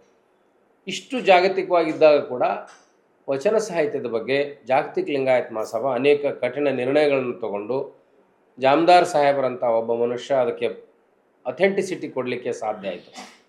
ಹಾಗೆ ಈ ಸಂದರ್ಭದಲ್ಲಿ ನನ್ನ ಕಣ್ಣಿಗೆ ಬಿದ್ದವರು ಬೀದರ್ನ ಕೇಂದ್ರ ಸ್ಥಳವಾಗಿರುವಂಥ ವಚನ ಸಮೂಹ ಸಂಸ್ಥೆ ಅಲ್ಲಂಪ್ರಭು ನಾವದಗಿರಿ ಅವರು. ಇಲ್ಲಿವರೆಗೂ ಅವರ ಸಾಧನೆಯನ್ನು ಹೇಳೋದನ್ನು ನೀವು ಕೇಳಿದ್ರಿ. ಒಬ್ಬ ಪದವೀಧರ ಮನುಷ್ಯ, ಪ್ರಾಥಮಿಕ ಶಾಲೆಯಲ್ಲಿ, ಅನುದಾನ ರಹಿತ ಶಾಲೆಯಲ್ಲಿ ಶಿಕ್ಷಕರಾಗಿದ್ದವರು, ಅವರು ಹೇಗೆ ಆರ್ಥಿಕ ಭದ್ರತೆಯನ್ನು ಒದಗಿಸುವಂಥ ಮನಸ್ಥಿತಿಯನ್ನು ಇಟ್ಟುಕೊಳ್ತಾರೆ. ಅವ್ರ ತಂದೆ ಸಂಗಪ್ಪ ನಾವದಗಿರರ ಹಿನ್ನೆಲೆ ಇತ್ತು, ಬಸವ ಪ್ರಜ್ಞೆ ಇತ್ತು. ಆದರೆ ಬಸವ ತತ್ವ, ಬಸವ ಪ್ರಜ್ಞೆಯನ್ನು ಜಾಗತೀಕರಣ ಮಟ್ಟದಲ್ಲಿ ಹೇಗೆ ಅದನ್ನು ಆರ್ಥಿಕ ವ್ಯವಸ್ಥೆಗೆ ಹೊಂದಾಣಿಕೆ ಮಾಡಬೇಕು ಅಂಥೇಳಿ ಅವರು ವಚನ ಟ್ರೇಡಿಂಗ್ ಸೊಲ್ಯೂಷನ್ಸ್ ಅಂತ ಪ್ರಾರಂಭ ಮಾಡಿದರು. ಹಾಗೆ ಸಂಸ್ಥೆ ಬೆಳೆದ ಜನರಿಗೆ ಅವ್ರ ಮೇಲೆ ವಿಶ್ವಾಸ ಬಂತು. ವಚನ ಅನ್ನುವಂಥ ಪದ ಯಾಕೆ ಬಸವಾದಿ ಶರಣರು ಮತ್ತು ಅಲ್ಲಮಪ್ರಭುಗಳು ಆದಿಯಾಗಿ ಆ ಪದವನ್ನು ಇಟ್ಟರು ಅಂದ್ರೆ, ನಾವು ಏನನ್ನಾದರೂ ನುಡಿದರೆ ಅದರಂಗೆ ನಡಿಬೇಕು. ಪ್ರಾಮಿಸ್, ವಚನ ಅಂದರೆ ನುಡಿದಂತೆ ನಡೆ, ನಡೆದಂತೆ ನುಡಿ. ಆ ಸಿದ್ಧಾಂತವನ್ನು ಒಂದು ಸಂಸ್ಥೆ ಹೊತ್ತುಕೊಂಡಾಗ ಜನ ಹಣಕಾಸಿನ ವಿಷಯದಲ್ಲಿ ವಿಶ್ವಾಸ ಮಾಡೋಂಗಿಲ್ಲ. ಆದರೂ ಅವ್ರ ಮೇಲೆ 1 ಕೋಟಿ 2 ಕೋಟಿ ಹೀಗೆ ಅವರ ಸಮೂಹ ಸಂಸ್ಥೆ ಇವತ್ತು 100 crores ವರ್ತ್, 100 ಕೋಟಿಯ ಒಂದು ಸಮೂಹ ಸಂಸ್ಥೆಯಾಗಿ ಬೆಳೀಲಿಕ್ಕೆ ಕೇವಲ ಏಕ ವ್ಯಕ್ತಿ ನಾಯಕತ್ವದ ಅಲ್ಲಂಪ್ರಭು ನಾವದಗೆರೆ ಅಲ್ಲಂಪ್ರಭು ಸ್ವಭಾವ ಹೆಂಗಂತಂದ್ರೆ ತಾವು ಕೆಲಸ ಮಾಡ್ತಾರೆ, ಆದರೆ ಅದರ ಕ್ರೆಡಿಟನ್ನು ಇಡೀ ಸಮೂಹಕ್ಕೆ ಕೊಡ್ತಾರೆ. ಬಸವಣ್ಣನವರು ಮಾಡಿದ್ದು ಅದೇ, ಬಸವಾದಿ ಶರಣರು ಮಾಡಿದ್ದು 770 ಅಮರಗಣಗಳನ್ನು ಸೇರಿಸುವಂಥ ಅಗತ್ಯ ಇರಲಿಲ್ಲ. ಬಸವಣ್ಣನವರಿಗೆ ಪ್ರಧಾನಿ ಹುದ್ದೆ ಇತ್ತು, ಜ್ಞಾನ ಇತ್ತು, ಆದರೆ ಯಾರ್ಯಾರಿಗೆ ಏನು ಜವಾಬ್ದಾರಿ ಕೊಡಬೇಕನ್ನುವಂಥ ಡಿಸೆಂಟ್ರಲೈಸೇಷನ್. ಇವತ್ತು ನಾವು ರಾಜಕಾರಣದಲ್ಲಿ ಡಿಸೆಂಟ್ರಲೈಸೇಷನ್ ಬಗ್ಗೆ ಮಾತಾಡ್ತೀವಿ. ಆ ಡಿಸೆಂಟ್ರಲೈಸೇಷನ್ ಕಾನ್ಸೆಪ್ಟ್, ಅಧಿಕಾರ ವಿಕೇಂದ್ರೀಕರಣದ ಕಲ್ಪನೆ ಫಸ್ಟ್ ಬಂದಿದ್ದೆ ಅನುಭವ ಮಂಟಪದಲ್ಲಿ. ಈಗಲೂ ಅದು ಭಾಳ ಆಶ್ಚರ್ಯದಿಂದ ಬೇರೆ ಬೇರೆ ದೇಶಗಳಲ್ಲಿ ಹೇಳ್ತಾರೆ. ನಾವೆಲ್ಲ ಹೋದಾಗ ಮೊದಲ ಬಾರಿಗೆ ಈಗ ಬಸವ ಜಯಂತಿಯನ್ನು ಯುರೋಪ್ನಲ್ಲಿ ಆಚರಿಸಲಾಯ್ತು ಈ ವರ್ಷ, ಮೊನ್ನೆ 31ಕ್ಕೆ. ಆ ಕಾರ್ಯಕ್ರಮ ಉದ್ಘಾಟನೆ ಮಾಡಲಿ ಅಂತ ನನಗೆ ಕೇಳಿದರು. ಆಗಲೇ ನಾನು 20 ದಿವಸ ಎಕ್ಸಾಸ್ಟ್ ಆಗಿ ಹೋಗ್ಬಿಟ್ಟಿದ್ದೆ ಯುರೋಪ್ನಲ್ಲಿ. ನಾನು ಅದಕ್ಕೆ ಬರೋಕ್ಕಾಗಲ್ಲ ಅಂದೆ. ಹಾಗಾದ್ರೆ ಆನ್ಲೈನ್ನಲ್ಲಾದರೂ ನೀವು ಕಾರ್ಯಕ್ರಮ ಉದ್ಘಾಟನೆ ಮಾಡಿರಿ ಅಂದರು. ವಿಡಿಯೋ ಮೂಲಕ 31ಕ್ಕೆ ಬಸವ ಜಯಂತಿನ ಮೊದಲ ಬಾರಿಗೆ ಈ ಸಲ ಯುರೋಪ್ನಲ್ಲಿ ಆಚರಣೆ ಮಾಡಿದರು.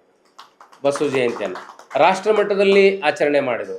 ಹೀಗೆ ರಾಷ್ಟ್ರೀಯ ಅಂತಾರಾಷ್ಟ್ರೀಯ ಮನ್ನಣೆ ಪಡೆದಿರುವಂಥ ವಚನ ಸಮೂಹ ಸಂಸ್ಥೆಯವರು ಈಗಾಗಲೇ ಅಲ್ಲಿ ಪಾರ್ಲಿಮೆಂಟ್ ನಮ್ಮ ಹೊಸ ಅನುಭವ ಮಂಟಪ 650 ಕೋಟಿ ರೂಪಾಯಿ ಸರ್ಕಾರಿ ಯೋಜನೆಯ ಅನುಭವ ಮಂಟಪ ಬರ್ತಾ ಇದೆ. ಆವಾಗ ಡೆಫಿನೆಟ್ ಆಗಿ ಅದು ಅಂತಾರಾಷ್ಟ್ರೀಯ ಕೇಂದ್ರ ಆಗ್ತದೆ. ಆದ್ರೆ ಅವು ಬರೀ ಸ್ಮಾರಕಗಳಾಗಬಾರ್ದು, ಬರೀ ಕಟ್ಟಡಗಳಾದ್ರೆ ಅವು ಕಸ ಹೊಡೆಯೋರ್ ಗತಿ ಇಲ್ದಂಗೆ ಆಗ್ತಾರೆ. ಅಷ್ಟರೊಳಗೆ ಜನರನ್ನು ವೈಚಾರಿಕವಾಗಿ ತಯಾರಿ ಮಾಡಬೇಕಲ್ಲ, ನಿಜಾಚರಣೆಗಳ ಮೂಲಕ. ಆ ಕೆಲಸ JLM ಜಾಗತಿಕ ಲಿಂಗಾಯತ್ ಸಭಾ ಮಾಡ್ತಾ ಇದೆ. ಅಲ್ಲಂ ಪ್ರಭು ಅವರು 100 ಎಕರೆ ಜಾಗ ತಗೊಂಡ್ರು. ಪಬ್ಲಿಕ್ ಪ್ರೈವೇಟ್ ಪಾರ್ಟ್ನರ್ಶಿಪ್ ಕಾನ್ಸೆಪ್ಟ್ನಲ್ಲಿ ಅಲ್ಲಂ ಪ್ರಭು ಅವರು ಇವತ್ತು ಸುಮಾರು 2000 ಹೂಡಿಕೆದಾರರ ಮೂಲಕವಾಗಿ ಆ ಅನುಭವ ಮೆಗಾಸಿಟಿ ಕಟ್ತಾ ಇದ್ದಾರೆ. ಸೈದ್ಧಾಂತಿಕವಾಗಿ ನಾವು ಹಣ ಮಾಡ್ಬೇಕು ಅಂದ್ಕೊಳ್ಳೆ ಬಾರ್ ಆ್ಯಂಡ್ ರೆಸ್ಟೋರೆಂಟ್ ತೆಗಿಬೇಕು ಅಂತ ಅಂತೀವಿ. ಆದರೆ ಅಲ್ಲಂ ಪ್ರಭು ಯಾವುದೇ ಕಾರಣಕ್ಕೂ ಸೈದ್ಧಾಂತಿಕವಾಗಿ ಕಾಂಪ್ರಮೈಸ್ ಆಗಂಗಿಲ್ಲ. ಶುದ್ಧ ಶಾಕಾಹಾರ, ಮದ್ಯಪಾನ ರಹಿತ ನಾನು ಒಂದು ಕಾನ್ಸೆಪ್ಟನ್ನು ಮಾಡಿ ತೋರಿಸ್ತೀನಿ ಅಂತೇಳಿ ಅನುಭವ ಮೆಗಾಸಿಟಿ ಯೋಜನೆಯನ್ನು ರೂಪಿಸಿದರು. ಭಾಳ ಛಲವಾದಿ ಅಂದ್ಕೊಂಡದ್ದನ್ನು ಮಾಡ್ತಾರೆ. ನವಂಬರ್ 24ಕ್ಕೆ ಅನುಭವ ಮೆಗಾಸಿಟಿ ವಚನ TV ಉದ್ಘಾಟನೆ ಅಂದರು. ನಾವೆಲ್ಲ ಅವಾಗ ನಾವೆಲ್ಲ ಬಾಲಿ ಮತ್ತು ಮಲೇಷ್ಯಾ ಪ್ರವಾಸದಲ್ಲಿದ್ವಿ. ನಾ ಅದನ್ನು ಮೊಟಕುಗೊಳಿಸಿ ಆ ಕಾರ್ಯಕ್ರಮಕ್ಕೆ ಸಾಕ್ಷಿಯಾದೆ. ಇವತ್ತು ನಾವು ಅಲ್ಲಂ ಪ್ರಭು ಮುಟ್ಟಿದ್ದೆಲ್ಲ ಚಿನ್ನ. ಹಾಗೆ ವಚನ TVಯನ್ನು ಪ್ರಾರಂಭ ಮಾಡಿದರು. ಕೇವಲ ಒಂದೇ ತಿಂಗಳಲ್ಲಿ ನಮಗೆ ಅದು ರೆಕಗ್ನೇಷನ್ ಸಿಕ್ತು. ಜಾಗತಿಕ ಮಟ್ಟದಲ್ಲಿ ಯೂಟ್ಯೂಬಿಗೆ ರೆಕಗ್ನೇಷನ್ ಸಿಕ್ತು. ಭಾಳ ಅಲ್ಲಿ ನಮ್ಮ ಭಾಳ ಪ್ರಮುಖರು ಲಿಂಗಾಯತ ಧರ್ಮಕ್ಕೆ ಸಂಬಂಧಪಟ್ಟಂಥ ಸಂದರ್ಶನ ನಡೆದು ಸಾಣೇಳಿ ಶ್ರೀಗಳು, ಮುಖ್ಯವಾಗಿ ಜಾಮದಾರ್ ಸಾಹೇಬರು ಸಂದರ್ಶನ ಅಂತೂ ನಮ್ಮ ವಚನ TV, ನಾನು ಯಾವ ದೇಶಕ್ಕೆ ಹೋಗಿನಿ ಎಲ್ಲ ಕಡೆ ಹೇಳಿದ್ದಾರೆ, ವಿ ಹ್ಯಾವ್ ವಾಚ್ಡ್ ಯುವರ್ ವಚನ TV ಅಂತ. 18 ರಾಷ್ಟ್ರಗಳಲ್ಲಿ ಅದರ ಬಗ್ಗೆ ಒಂದು ನಮಗೆ ಪ್ರತಿಕ್ರಿಯೆ ಬಂದಾಗ ಆಶ್ಚರ್ಯ ಆಯಿತು. I was recognised. ಅಂಥ ಒಂದು ಕೆಲಸಕ್ಕೆ ನಮಗೆ ಈ ಲಾಭವಿಲ್ಲದ ಉದ್ಯಮಗಳಿಗೆ ಯಾರೂ ಇನ್ವೆಸ್ಟ್ ಮಾಡೋಕ್ಕೆ ಜನ ಮುಂದೆ ಬರೋಂಗಿಲ್ಲ. ಅಲ್ಲಂ ಪ್ರಭು ನಾ ಬರ್ತೀನಿ, ನಾನು ನಿಮ್ಮ ಜೊತೆಗೆ ನಿಲ್ತೀನಿ ಅಂಥೇಳಿ ಅದು ಬಸವಣ್ಣನ ಕಲ್ಯಾಣದ ನಾಡು ಬಸವ ಕಲ್ಯಾಣದಲ್ಲಿ ಅದರ ಪ್ರಧಾನ ಕಚೇರಿಯನ್ನು ಪ್ರಾರಂಭ ಮಾಡುವಂಥ ಸಾಹಸ ಮಾಡಿದ್ದಕ್ಕೆ ಇಡೀ ಎಲ್ಲ ಬಸವ ಸಮುದಾಯದ ಪರವಾಗಿ ನಾನು ಅಲ್ಲಂ ಪ್ರಭು ಅವರಿಗೆ ಅಭಿನಂದನೆಗಳನ್ನು ಸಲ್ಲಿಸ್ತೀನಿ. ಈಗ ವಚನ TV ಬೆಳಿತೈತಿ, ಎಲ್ಲರೂ ಮಾಡ್ತಾರೆ, ಎಲ್ಲರೂ ತೊಗೊಂಡು ಹೋಗ್ತಾರೆ, ಎಲ್ಲ ಕಡೆ ಬ್ರ್ಯಾಂಚ್ ಆಗುತ್ತೆ. ಈಗ ಬೆಳಗಾವಿನಲ್ಲಾಗಿದೆ, ಮತ್ತು ನೆಕ್ಸ್ಟ್ ಮಂತ್ ಬೆಂಗಳೂರಲ್ಲಾಗುತ್ತೆ, ಆಮೇಲೆ ಯುರೋಪ್ನಲ್ಲಿ ಒಂದು ಬ್ರ್ಯಾಂಚ್ ಆಗುತ್ತೆ, ಆಮೇಲೆ ಮುಂದೆ ಬರುವಂಥ ಆಗಸ್ಟ್ ತಿಂಗಳಲ್ಲಿ ದುಬೈನಲ್ಲಿ ಒಂದು ಬ್ರ್ಯಾಂಚ್ ಆಗುತ್ತೆ, ಮತ್ತು ಮುಂದಿನ ವರ್ಷ ಜೂನ್ನಲ್ಲಿ USA ಒಂದು ಬ್ರ್ಯಾಂಚ್ ಆಗುತ್ತೆ. ಬಟ್ ಮೂಲ ಬೀಜ ಎಲ್ಲಿ ಯಾರು ಬಿತ್ತಿದ್ರು ಅಂದರೆ ಅಲ್ಲಂ ಪ್ರಭು ನಾವದಗಿರಿಯವರು ಬಿತ್ತಿದ್ರು. ಅದಕ್ಕೆ ನಾವು ಈಗ ವಚನ TVಗೆ ಇಂಡಿಪೆಂಡೆಂಟ್ ಸ್ಟೇಟಸ್ ತೊಗೊಂಡು ಅಲ್ಲಂ ಪ್ರಭು ನಾವದಗಿರಿಯವರನ್ನೇ ಡೈರೆಕ್ಟ್ರಾಗಿ ಇಟ್ಕೊಂಡು ನಾವೊಂದು ನೆಪ, ನಾವೆಲ್ಲ ಸಾಹಿತಿಗಳು ಪ್ರಾಧ್ಯಾಪಕರು ಒಂದು ನೆಪ. ಹೇಗೆ ಕುಮಾರವ್ಯಾಸ ಹೇಳ್ತಾನೆ, ಮದುವೆ ಒಂದು ನೆಪ, ನೆಂಟರು ಬರುವುದೇ ಮುಖ್ಯ ಅನ್ನಂಗೆ ಎಲ್ಲರೂ ಸೇರಿಕೊಂಡು ನನಗೆ ನಾನು ಗೌರವಿಸುವಂಥ ಏಕೈಕ ವ್ಯಕ್ತಿ ನಾಡಿನಲ್ಲಿ ಕೆಲವು ವ್ಯಕ್ತಿಗಳಲ್ಲಿ ನಮ್ಮ ಡಾಕ್ಟರ್ SM ಜಾಮದಾರ್ ಅವರು. ಎಷ್ಟು ಪ್ರಾಮಾಣಿಕ IAS ಅಧಿಕಾರಿ ಅಂದ್ರೆ ಲಿಂಗಾಯತ ಧರ್ಮದ ಬಗ್ಗೆ ಅಷ್ಟಲ್ಲ, ಜಗತ್ತಿನ ಎಲ್ಲ ಧರ್ಮಗಳ ಬಗ್ಗೆ ಅವರು ಗಂಟೆಗಟ್ಟಲೆ ಮಾತಾಡ್ತಾರೆ, ಗಂಟೆಗಟ್ಟಲೆ ಸುದೀರ್ಘವಾಗಿ ಐತಿಹಾಸಿಕವಾಗಿ ಹೇಳ್ತಾರೆ. ಅಂಥ ಮನುಷ್ಯ ಇವತ್ತು ಜಾಗತಿಕ ಲಿಂಗಾಯತ ಮಹಾಸಭೆಯನ್ನು ರಾಜಕೀಯೇತರ ಪಕ್ಷಾತೀತ ಸಂಘಟನೆಯಾಗಿ ಬೆಳೆಸ್ತಾ ಇದ್ದಾರೆ. ಅದಕ್ಕೆ ಎಕ್ಸಿಕ್ಯೂಟಿವ್ ಮೆಂಬರ್ ಆಗಿ ಅಲ್ಲಂ ಪ್ರಭು ಬರಲಿ, ಅವ್ರಿಗೆ ಆ ಗೌರವವನ್ನು ಕೊಡಬೇಕು ಅಂತ ನಾವು ಜಾಮದಾರ್ ಸಾಹೇಬ್ರಿಗೆ ಕೇಳಿದಾಗ ಭಾಳ ಸಂತೋಷದಿಂದ ಒಪ್ಕೊಂಡ್ರು. ಯಾಕಂದ್ರೆ ನಾವು ಯಾರನ್ನಾರ ರೆಕಮೆಂಡ್ ಮಾಡ್ತೀವಿ ಅಂದ್ರೆ ಅದು ನಾವು ಆದೋದಕ್ಕಿಂತ ಹೆಚ್ಚು ಜವಾಬ್ದಾರಿ ಇರ್ತೈತಿ. ಇವತ್ತು ಬ್ರಹ್ಮ ಪದವಿ ಏನಲ್ಲೇ, ವಿಷ್ಣು ಪದವಿ ಏನಲ್ಲೇ ಅಂತ ಭಾಷಣ ಮಾಡ್ಕೊತ ಆ ಕುರ್ಚಿ ಸಿಕ್ಕ ಕೂಡಲೇ ಫೇವ್ಕೋಲೆ ಅಂಟ್ಕೊಳ್ಳೋದು, ಏನೂ ಕೆಲಸ ಮಾಡದೇ ಇರೋದು, ಯಾರನ್ನೂ ಬೆಳೆಸದೇ ಇರೋದು, ಇಂಥ ವಾತಾವರಣವನ್ನು ನೋಡಿದಾಗ ನಮಗಂಥದ್ದೊಂದು ಟೀಮ್ ಬೇಕಾಗಿತ್ತು. ಈ ರಾಜ್ಯವ್ಯಾಪಿ ಸಂಘಟನೆ ಇರುವಂಥ ಒಂದು ಹೊಸ ಪಡೆ ಬೇಕಾಗಿತ್ತು. ಅಲ್ಲಂ ಪ್ರಭು ಅವ್ರ ಜೊತೆಗೆ ಸುಮಾರು 2000ರಿಂದ 3000 ಇನ್ವೆಸ್ಟರ್ಸ್ ಆ ತಂಡದಲ್ಲಿ ಅದಾರ. ಅವರೆಲ್ಲ ನಮಗೆ ನಾಳೆ ಶಕ್ತಿಯಾಗಿ ನಿಲ್ತಾರೆ. ಇಲ್ಲಿ 3 ಜಾಗತಿಕ ಲಿಂಗಾಯತ ಮಹಾಸಭಾ, ವಚನ ಸಮೂಹ ಸಂಸ್ಥೆ ಹಾಗೂ ಲಿಂಗಾಯತ ಧರ್ಮ ಇದು ಏಕಕಾಲಕ್ಕೆ ಬೆಳಿಬೇಕನ್ನೋ ಉದ್ದೇಶದಿಂದ ಆ ಕೆಲಸಕ್ಕೆ ನಾವು ಅವ್ರನ್ನ ಗೋವಾದ ಸಮ್ಮೇಳನಕ್ಕೆ ಕರೆದಿದ್ವಿ. ಬರ್ತೀನಿ ಅಂದರು. ಭಾಳ ಸರಳರು, 25 ಜನ ಬಂದಿರುವಂಥ ಎಲ್ಲರೂ ಸಾಮಾನ್ಯರಾಗಿ ಮಠದಲ್ಲಿ ಪೂಜೆ ಮಾಡಿಕೊಂಡು ನೋಡಿ ಅವ್ರು ನಾವು ಶಿವಯೋಗ ಮಾಡ್ತೀವಿ ಬೆಳಗ್ಗೆ ಮಾಡಿಸ್ರಿ ಅಂದರು. ಇಲ್ಲಿ ಮಕ್ಕಳದ್ದು ಶಿವಯೋಗ ನಡೆದಿತ್ತು, ಅದರಲ್ಲಿ ಭಾಗಿಗಳಾದರು. ಇವತ್ತು 100 ಕೋಟಿ 200 ಕೋಟಿ ಇನ್ನೊಂದು 5 ವರ್ಷ ಹೋದ್ರೆ 1000 ಕೋಟಿ ಸಂಸ್ಥೆಯಾಗಿ ಅಲ್ಲಂ ಪ್ರಭು ಅವರು ಬೆಳೀತಾರೆ. ಯಾಕಂದ್ರೆ ಅವ್ರಿಗೆ ಆ ಇಚ್ಛಾಶಕ್ತಿ ಇದೆ. ಭಾಳ ಮುಖ್ಯ ಅಂದರೆ ಸರಳತೆ ಇದೆ. ಎಲ್ಲಿ ಸರಳತೆ ಇರುತ್ತೆ, ಎಲ್ಲಿ ಪ್ರಾಮಾಣಿಕತೆ ಇರುತ್ತೆ, ಪಾರದರ್ಶಕತೆ ಇರುತ್ತೆ, ಅದಕ್ಕೆ ಶಾಶ್ವತವಾದ ಒಂದು ಶಕ್ತಿ ಇರ್ತದೆ. ಎಲ್ಲಿವರೆಗೆ ಅದನ್ನು ಅವ್ರು ಕಾಪಾಡ್ಕೊಳ್ತಾರೆ. ಮತ್ತು ಸಂಸ್ಥೆಗಳು ಬೆಳೆದಂಗೆಲ್ಲ ಚಾಡಿ ಹೇಳೋರು, ಹೊಗಳು ಭಟ್ರು ಅವರನ್ನು ನಾಶ ಮಾಡಲಿಕ್ಕೆ ಹುತ್ತಿನೊಳಗೆ ಸೇರ್ಕೊತಾವೆ. ಅದು ಪ್ರಕೃತಿಯ ಸಹಜ ಗುಣ. ಯಾರಿಗೆ ಹೊಗಳಿಕೆ ಮತ್ತು ಸ್ವಯಂ ಪ್ರಶಂಸೆ, ಪರನಿಂದನೆ ಇರುವಂಥದ್ದನ್ನು ಕೇಳ್ಕೊಳ್ಳೋ ಗುಣ ಇರೋಂಗಿಲ್ಲ, ಅಲ್ಲಿವರೆಗೆ ಸಂಸ್ಥೆಗಳು ಉಳಿತಾವೆ, ಬೆಳಿತಾವೆ. ನಾವು ಇತಿಹಾಸದಲ್ಲಿ ನೋಡಿರೋದೇನೆಂದ್ರೆ ದುರಂತ ಎಲ್ಲಿ ಆಗುತ್ತಂದ್ರೆ ಚಾಡಿಕೋರರು, ವಿಘಟನೆ ಮಾಡುವಂಥ ವ್ಯಕ್ತಿಗಳು ಸೇರಿಕೊಂಡಾಗ ಸಂಘಟನೆಗಳು ಹಾಳಾಗ್ತಾವೆ. ಆ ಎಲ್ಲ ಎಚ್ಚರಿಕೆಗಳನ್ನು ಇಟ್ಟುಕೊಂಡು ನಮ್ಮ ಶರಣರು ಎಷ್ಟು ಕಷ್ಟ ಅನುಭವಿಸಿದ್ರು, ತಮ್ಮ ಪ್ರಾಣವನ್ನು ಕೊಟ್ಟು ವಚನ ಉಳಿಸಿದ್ದಾರೆ. ಆ ವಚನ ನಿಜಾಚರಣೆ ಸಂಸ್ಕಾರ ಉಳಿಸುವಂಥ ಜವಾಬ್ದಾರಿ ಇವತ್ತು ವಚನ ಸಮೂಹ ಸಂಸ್ಥೆ ಆರ್ಥಿಕವಾಗಿ ನೋಡ್ಕೊಳ್ತದೆ. ಜಾಗತಿಕ ಲಿಂಗಾಯತ್ ಮಹಾಸಭಾ ಸೈದ್ಧಾಂತಿಕವಾಗಿ ನೋಡ್ಕೊಳ್ತದೆ. ವಚನ ಟಿ ವಿ ಅದನ್ನು ಜನರಿಗೆ ತಲುಪಿಸಿ ಬರುವಂಥ ಟೀಕೆ ಟಿಪ್ಪಣಿಗಳನ್ನು ಎದುರಿಸಿ ಶಕ್ತಿ ತುಂಬುವಂಥ, ನೈತಿಕ ಶಕ್ತಿ ತುಂಬುವಂಥ ಕೆಲಸವನ್ನು ಮಾಡ್ತಾರೆ. ಹೀಗೆ ಟ್ರಯಾಂಗಲ್ ಹೋರಾಟ ಇದು. ಜನ ಲಿಂಗಾಯತರು ಯಾವತ್ತೂ ಕೈ ಬಿಡೋಂಗಿಲ್ಲ, ಮಠಗಳು ಕೈ ಬಿಡೋಂಗಿಲ್ಲ. ವಚನ ಟಿ ವಿ ಅಲ್ಲಂಪ್ರಭು ನಾವು ಸ್ಟಾರ್ಟ್ ಮಾಡೀವಿ, ಇದು ಯಾವತ್ತೂ ಮುಳುಗಕ್ಕೆ ಜನ ಅವಕಾಶ ಮಾಡಿಕೊಡಲ್ಲ. ಲಿಂಗಾಯತರಿಗೆ ಆ ದೊಡ್ಡ ಪರಂಪರೆ ಇದೆ. ಹೇಳಿದ ತಕ್ಷಣ ಸಿದ್ದರಾಮ ಮಹಾಸ್ವಾಮಿಗಳು ನಿನಗೊಂದು ಲಕ್ಸುರಿ ಹೈಟೆಕ್ ಆಗಿರುವಂಥ ಆಫೀಸ್ ಮಾಡಿಕೊಡ್ತೀನಿ ಬಾ ಅಂತೇಳಿ JLM ಕರ್ಕೊಂಬಂದರು. ಬೇರೆ ಬೇರೆ ಮಠಾಧೀಶರು ನಮಗೆ ಪಂಡಿತರಾತ್ರಿ ಹೇಳಿದರು, ಅಲ್ಲಿ ಇಲ್ಕಲ್ ಮಹಂತಪ್ಪಗಳು ಹೇಳಿದರು. ಇದು ಬೃಹತ್ ಸಂಸ್ಥೆ. ಈಗ ಪ್ಯಾರಲಲ್ ಆಗಿ ಜಾಗತಿಕ ಲಿಂಗಾಯತ್ ಮಹಾಸಭಾ, ನಿಮ್ಮ ವಚನ ಸಮೂಹ ಸಂಸ್ಥೆ, ವಚನ ಟಿ ವಿ ಬೃಹದಾಕಾರವಾಗಿ ಬೆಳೀಲಿಕ್ಕೆ ಬಸವಾದಿ ಶರಣರ ಶಕ್ತಿ ಇದೆ, ಚೈತನ್ಯ ಇದೆ. ಜನ ಇದಕ್ಕೆ ತಮ್ಮ ಕಾಯಕ, ದಾಸೋಹ, ಅನುಭವದ ಮೂಲಕ ಕೊಡುಗೆಯನ್ನು ಕೊಡ್ತಾರೆ. ಇನ್ನು 6 ತಿಂಗಳಲ್ಲಿ ನಾವು ಇಡೀ ಜಗತ್ತನ್ನು ತಲುಪ್ತೀವಿ ಸೈದ್ಧಾಂತಿಕವಾಗಿ. ಭಾಳ ನಮ್ಮ ಮಲ್ಲಂಪ್ರಭು 1-2 ಸಲ ಹೆದರಿದ್ರು, ಏನ್ರಿ ಎಷ್ಟು ಕೆಟ್ಟ ಹೊಲಸು ಕಮೆಂಟ್ ಹಾಕ್ತಾರಂತ. ನಾ ಹೇಳಿದೆ, ಆ ಹೊಲಸು ಕಮೆಂಟ್ ಹಾಕಕ್ಕಂತ ಮಂದಿನ ನೇಮಕ ಮಾಡ್ಯಾರ ಬೇರೆಯವರು ಅಂತ ಹೇಳಿ.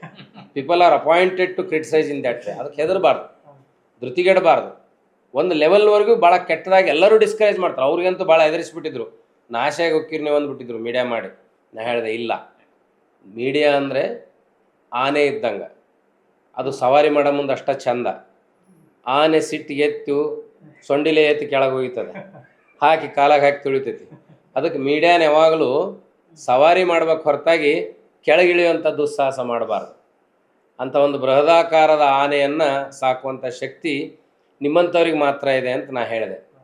ಅದಕ್ಕೆ ಅಲ್ಲಂಪ್ರಭು ಅವರು ಮಾನಸಿಕವಾಗಿ, ಅಲ್ಲಂಪ್ರಭು ಅವ್ರಿಗೆ ಒಂದು ನೈತಿಕ ಬೆಂಬಲ ಕೊಡೋಕ್ಕೆ ನಮ್ಮ ಜಾಮದಾರ್ ಸಾಹೇಬರು ಹೋಮ್ ಪ್ರಿನ್ಸಿಪಲ್ ಸೆಕ್ರೆಟರಿ ಆಗಿದ್ದವರು. ಅವರಿಗೆ ಇಡೀ ರಾಜ್ಯದ ಆಗುಹೋಗುಗಳು ಎಲ್ಲ ಗೊತ್ತದವು, ಮೇಲಾಗಿ ಪ್ರಾಮಾಣಿಕರು. ನಮ್ಮ ಬಸವರಾಜ ರೊಟ್ಟಿಯವರು ಇವತ್ತು JLMಗೆ ತಮ್ಮ ಭಾಳ ದೊಡ್ಡ ಲಾಯರ್ ಪ್ರಾಕ್ಟೀಸನ್ನು ಬಿಟ್ಟು ಎಲ್ಲ ಕೆಲಸಗಳನ್ನು ಬಿಟ್ಟು ತೊಡಗಿದ್ದಾರೆ. ನಮ್ಮ ಮಳಗಲಿಯವರು ಉತ್ಸಾಹಿ ದಂಪತಿಗಳು ಅವರಿಬ್ಬರು, ಅವರು ಸದಾಕಾಲ JLMಗಾಗಿ ಮೀಸಲಿರ್ತಾರೆ. ಇವತ್ತು ವಚನ ಸಮೂಹ ಸಂಸ್ಥೆ ನಮ್ಮ ಜೊತೆಗೆ ಬಂದರೆ ಏನಾಗುತ್ತೆ? ಇದಕ್ಕೆ ಕಳಶಪ್ರಾಯವಾಗಿ ಬೆಂಗಳೂರಿನ ರಾಷ್ಟ್ರೀಯ ಬಸವ ಪ್ರತಿಷ್ಠಾನದ SM ಸುರೇಶ್ ಅನ್ನುವಂಥ ಭಾಳ ಲಿಂಗಾಯತ ಧರ್ಮದ ಬಗ್ಗೆ ಬದ್ಧತೆ ಇರುವಂಥ ಮನುಷ್ಯ ರಾಷ್ಟ್ರೀಯ ಅಂತಾರಾಷ್ಟ್ರೀಯ ಮಟ್ಟದಲ್ಲಿ ಸಮ್ಮೇಳನಗಳನ್ನ ಮಾಡ್ತಾರೆ, ವಚನಗಳನ್ನು ಆಧರಿಸಿ ಎಲ್ಲ ದೇಶಗಳಲ್ಲಿ ಮಾಡ್ತಾರೆ. ಅವ್ರು ನಮ್ಮ ಜೊತೆ ಕೈ ಜೋಡಿಸಿದ್ದಾರೆ. ಹೀಗೆ like minded people will mingle. ಎಷ್ಟು ದುಷ್ಟಶಕ್ತಿಗಳು ನಮ್ಮನ್ನು ಹೊಡಿಲಿಕ್ಕೆ ಪ್ರಯತ್ನ ಮಾಡಿಸಿದ್ರು, ಶ್ರೇಷ್ಠ ಶಕ್ತಿಗಳು ನಮ್ಮನ್ನು ಬಸವಾದಿ ಶರಣರು ಕೊಟ್ಕೊತ ಹೋಗ್ತಾರಲ್ಲ ನಮ್ಮ ಪ್ರಭು. ದುಷ್ಟಶಕ್ತಿಗಳ ಕೈ ಯಾವತ್ತೂ ಮೇಲ್ಗೈ ಆಗಂಗಿಲ್ಲ, ಶ್ರೇಷ್ಠ ಶಕ್ತಿಗಳದೇ ಮೇಲ್ಗೈ ಆಗೋದು. ನೀವೊಂದು 6 ತಿಂಗಳ 1 ವರ್ಷ ಟೀಕೆ ಟಿಪ್ಪಣಿಗಳನ್ನು ಡೈಜೆಸ್ಟ್ ಮಾಡ್ಕೊಳಕ್ಕೆ ಕಲ್ತ್ರಿ ಅಂದ್ರೆ 9 ತಿಂಗಳ ಮಗು ಇದ್ದಂಗೆ ಅದು ಭಾಳ ಸುರಕ್ಷಿತವಾಗಿ ಹೊರಗೆ ಬರ್ತದೆ. ಈಗ ನೋಡಿ, JLMನವರು ಮಾನ್ಯತೆ ಕೊಟ್ಟರು, ಜಾಮದಾರ್ ಸಾಹೇಬರು ವಿಶ್ವಾಸ ಗಳಿಸೋಣ. ಅವರ ಪ್ರಾಮಾಣಿಕತೆ, ಪ್ರೀತಿ, ವಿಶ್ವಾಸ ಸದಾಕಾಲ ನಮ್ಮೆಲ್ಲರ ಮೇಲಿರಲಿ. ನೀವು ನಿಮ್ಮ ತಂಡ ಕಟ್ಕೊಂಬಂದ್ರಿ. ಮುಂದಿನ ದಿನಗಳಲ್ಲಿ ನಾವೇನು ಮಾಡಿದ್ರು ಒಗ್ಗಟ್ಟಾಗಿ ಮಾಡಿ ಯಶಸ್ಸನ್ನು ತೋರಿಸೋಣ. ನಿಮಗೆ ಬಸವಾದಿ ಶರಣರ ಶಕ್ತಿ ಇದೆ. ನೀವೇನು ಯೋಜನೆಗಳನ್ನು ಕೈಗೊಳ್ತೀರಲ್ಲ, ಅಲ್ಲಿ ಏನೇನು ಆರ್ಥಿಕ ಯೋಜನೆಗಳನ್ನು ರೂಪಿಸಿದಿರಲ್ಲ, ಮುಂದಿನ ಸಲ ಪ್ಯೂರ್ಲಿ ಅದಕ್ಕಾಗಿ ಬಂದು ನಮ್ಮ ರೊಟ್ಟಿಯವರು ಅವರ ಸ್ನೇಹಿತರೆಲ್ಲರೂ ಸೇರಿ ಬರ್ತಾರೆ. ಸುರಕ್ಷತೆ ಬೇಕು. ಇವತ್ತು ನಮ್ಮ ಹಿರಿಯ ನಾಗರಿಕ ಆರ್ಥಿಕ ಸುರಕ್ಷತೆ ಬೇಕು. ಈ ಬ್ಯಾಂಕಿಂಗ್ ಸಿಸ್ಟಮ್ನಲ್ಲಿ ಇವತ್ತು ಇಂಟ್ರೆಸ್ಟ್ ಬರ್ತಾ ಇಲ್ಲ. ಇನ್ನೊಂದು ಸ್ವಲ್ಪ ದಿವಸಕ್ಕೆ ಈಗೇನೋ ಒಂದು 4% 5% ಕೊಡ್ತಾರೆ. ಮುಂದಿನ ದಿನಗಳಲ್ಲಿ ನೀವು ಉಲ್ಟಾ ಬ್ಯಾಂಕ್ನವ್ರಿಗೆ ನಿಮ್ಮ ರೊಕ್ಕ ಇಟ್ಕೊಳ್ಳೋಕೆ ಚಾರ್ಜ್ ಕೊಡಬೇಕು. ಸ್ವಿಟ್ಜರ್ಲ್ಯಾಂಡ್ ಪದ್ಧತಿ ಥರ ಬರುತ್ತೆ ಇಲ್ಲಿ. ಅದಕ್ಕೆ ಅಂಥ ಸಂದರ್ಭದಲ್ಲಿ ಆರ್ಥಿಕ ನಿರ್ವಹಣೆಗೆ ಏನು ಅನ್ನೋದ್ರ ಬಗ್ಗೆ ಅಲ್ಲಂಪ್ರಭು ಒಬ್ಬ ಆ್ಯಸ್ ಎ ಫೈನಾನ್ಷಿಯಲ್ ಅಡ್ವೈಸರ್, ಆರ್ಥಿಕ ಸಲಹೆಗಾರರಾಗಿ ಇಡೀ ಸಮುದಾಯನ ಕಟ್ಟಬೇಕು. ಮತ್ತು ನಿಮ್ಮ ಮೇಲೆ ಅಷ್ಟೇ ಜವಾಬ್ದಾರಿ ಇರುತ್ತೆ. 500 ಕೋಟಿ ರೊಕ್ಕ ನಿಮ್ಮ ಹತ್ರ ಜನ ಇಡ್ತಾರಂದ್ರೆ ಪಾಪ ಅವ್ರು ದಿನ ಲಿಂಗ ಪೂಜೆ ಮಾಡ್ಕೊಂಡು ಪೂಜೆ ಮಾಡ್ಕೊತಾರೆ. ಅಲ್ಲಂಪ್ರಭು ಆರಾಮಿರ್ಲಪ್ಪ ನೆನೆಸ್ತಾರೆ. ಅದಕ್ಕೆ ಅವ್ರಿಗೆ ಶಕ್ತಿ ತುಂಬಲಿ ಅಂತ ಹೇಳ್ತಾರೆ. ಅವ್ರ ಸ್ವಾರ್ಥನೂ ಇರ್ತೈತೆ, ಅಲ್ಲಿ ತಮ್ಮ ರೊಕ್ಕ ಇರ್ತೈತಿ, ಸ್ವಾರ್ಥ ಇರ್ತೈತಲ್ಲ. ಅದಕ್ಕೆ ದೇವ್ರು ನಿಮ್ಮನ್ನು ಕಾಪಾಡ್ತಾನ, ಆ ವಿಷಯ ಬೇರೆ. ಆದರೂ ಇವತ್ತು ತಾವೆಲ್ಲ ಬಂದ್ರಿ ಇಷ್ಟು ಬ್ಯುಸಿ ಶೆಡ್ಯೂಲ್ನಲ್ಲಿ. ನಿಮಗೆಲ್ಲ ಒಳ್ಳೇದಾಗಲಿ ಅಂತ ಹಾರೈಸಿ, ಈ ಏನು ಒಂದು ಎಕ್ಸಿಕ್ಯೂಟಿವ್ ಕಮಿಟಿ ಸದಸ್ಯತ್ವ ಅಂತ ಒಪ್ಕೊಂಡಿದ್ದೀರಿ, ಇದ್ರ ಜೊತೆಗೆ ನಿಮ್ಮ ಎಲ್ಲ 2000 ಪ್ರತಿನಿಧಿಗಳನ್ನು ನಮ್ಮ JLMಗೆ ಸದಸ್ಯತ್ವ ಮಾಡಿಸ್ರಿ. ವಚನ ಟಿವಿಯನ್ನು ನೀವೆಲ್ಲ ನೋಡ್ರಿ, ನೀವು ಅದರಲ್ಲಿ ಭಾಗವಹಿಸ್ರಿ, ನೀವು ಮಾತಾಡ್ರಿ, ನೀವು ಅದನ್ನು ಜನರಿಗೆ ತಲುಪಿಸ್ರಿ. ನಾವು ಗಟ್ಟಿಯಾಗಿ ಬೆಳೆಯೋಣ. ಟೀಕೆ ಟಿಪ್ಪಣಿಗಳನ್ನು ಹಿಮ್ಮೆಟ್ಟಿಸುವಂಥ ಕೆಲಸವನ್ನು ಮತ್ತೊಮ್ಮೆ ಮಾಡೋಣ ಅಂತ ಹಾರೈಸಿ ನನ್ನ ಮಾತುಗಳನ್ನು ಮುಗಿಸ್ತೇನೆ. ಶರಣಾರ್ಥಿ. ಶ್ರೀ ಗುರು ಬಸವಲಿಂಗಾಯ ನಮಃ. ಸರ್ವರಿಗೂ ಶರಣು ಶರಣಾರ್ಥಿ. ಈ ಕಾರ್ಯಕ್ರಮದಲ್ಲಿ ಭಾಗವಹಿಸಿದಂಥ ಎಲ್ಲ ಶರಣು ತಂದೆ ತಾಯಿಗಳ ಅಂತರಾತ್ಮಕ್ಕೆ ಶರಣು ಶರಣಾರ್ಥಗಳನ್ನು ಹೇಳ್ತಾ ತಾವು ಬಂದದ್ದಕ್ಕಾಗಿ ಜಾಗತಿಕ ಲಿಂಗಾಯತ ಮಹಾಸಭೆ ವಚನ ಟಿವಿಯ ಶಾಖಾ ಮೂಲದಿಂದ ತಮಗೆಲ್ಲರಿಗೂ ಶರಣು ಸಮರ್ಪಣೆಗಳನ್ನು ಮಾಡ್ತಾ ಇದ್ದೇನೆ. ಎಲ್ಲರಿಗೂ ಶರಣು ಶರಣು. ಶರಣ ಶರಣ.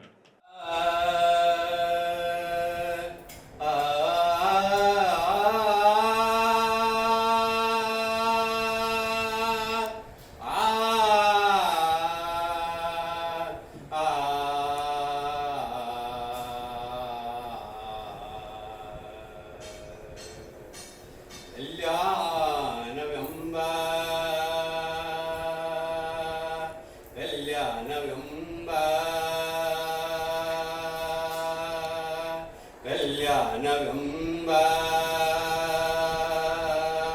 ಪ್ರಣತೆಯಲ್ಲಿ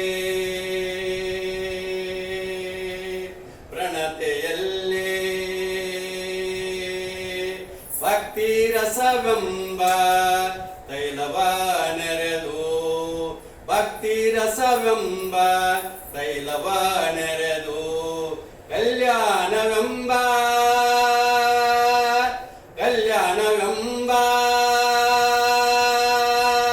ಪ್ರಣತೆಯಲ್ಲಿ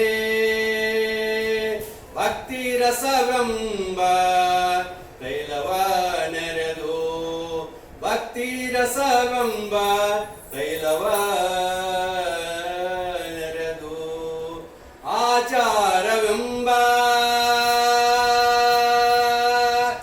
ಆಚಾರವೆಂಬ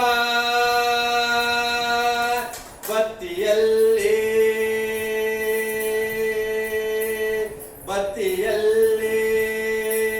ಬಸವಣ್ಣನೆಂಬ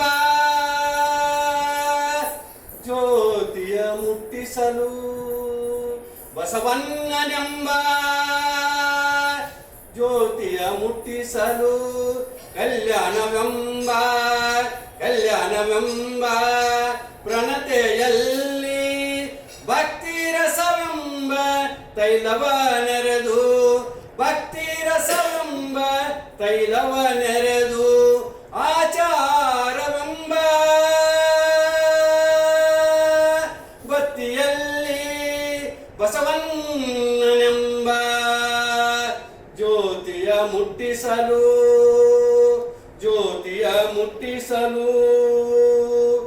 ತೊಳಗಿ ಬೆಳಗುತ್ತಿದ್ದೀತಯ್ಯ ಬೆಳಗುತ್ತಿದ್ದೀತಯ್ಯ ಶಿವನ ಪ್ರಕಾಶ ತೊಳಗಿ ಬೆಳಗುತ್ತಿದ್ದೀತಯ್ಯ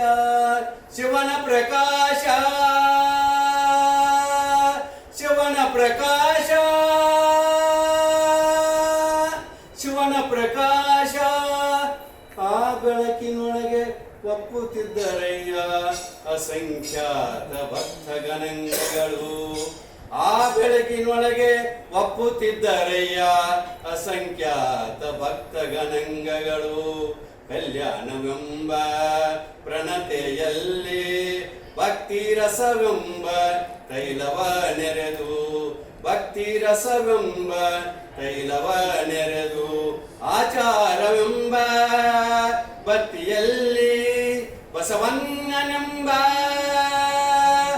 ಜ್ಯೋತಿಯ ಮುಟ್ಟಿಸಲು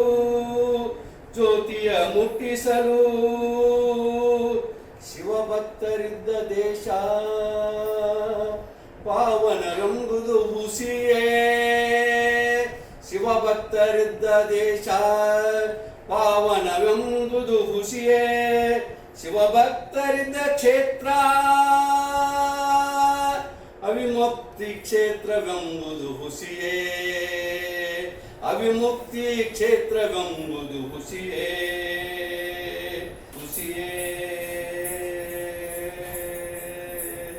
ಗುಹೇಶ್ವರ ಲಿಂಗದಲ್ಲಿ ಎನ್ನ ಪರಮಾರಾಧ್ಯ ಗುಹೇಶ್ವರ ಲಿಂಗದಲ್ಲಿ ಎನ್ನ ಪರಮಾರಾಧ್ಯ ಸಂಗನ ಬಸವಣ್ಣನ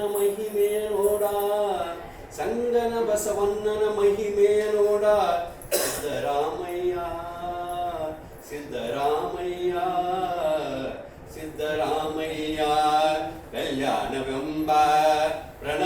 ಭಕ್ತಿಯಲ್ಲಿ ಭಕ್ತಿ ರಸವೆಂಬ ತೈಲವ ನೆರೆದು ಆಚಾರವೆಂಬ ಭಕ್ತಿಯಲ್ಲಿ ಬಸವಣ್ಣನೆಂಬ ಬಸವಣ್ಣನೆಂಬ ಬಸವಣ್ಣನೆಂಬ ಜ್ಯೋತಿಯ ಮುಟ್ಟಿಸಲು ಜ್ಯೋತಿಯ ಮುಟ್ಟಿಸಲು ಜ್ಯೋತಿಯ ಮುಟ್ಟಿಸಲು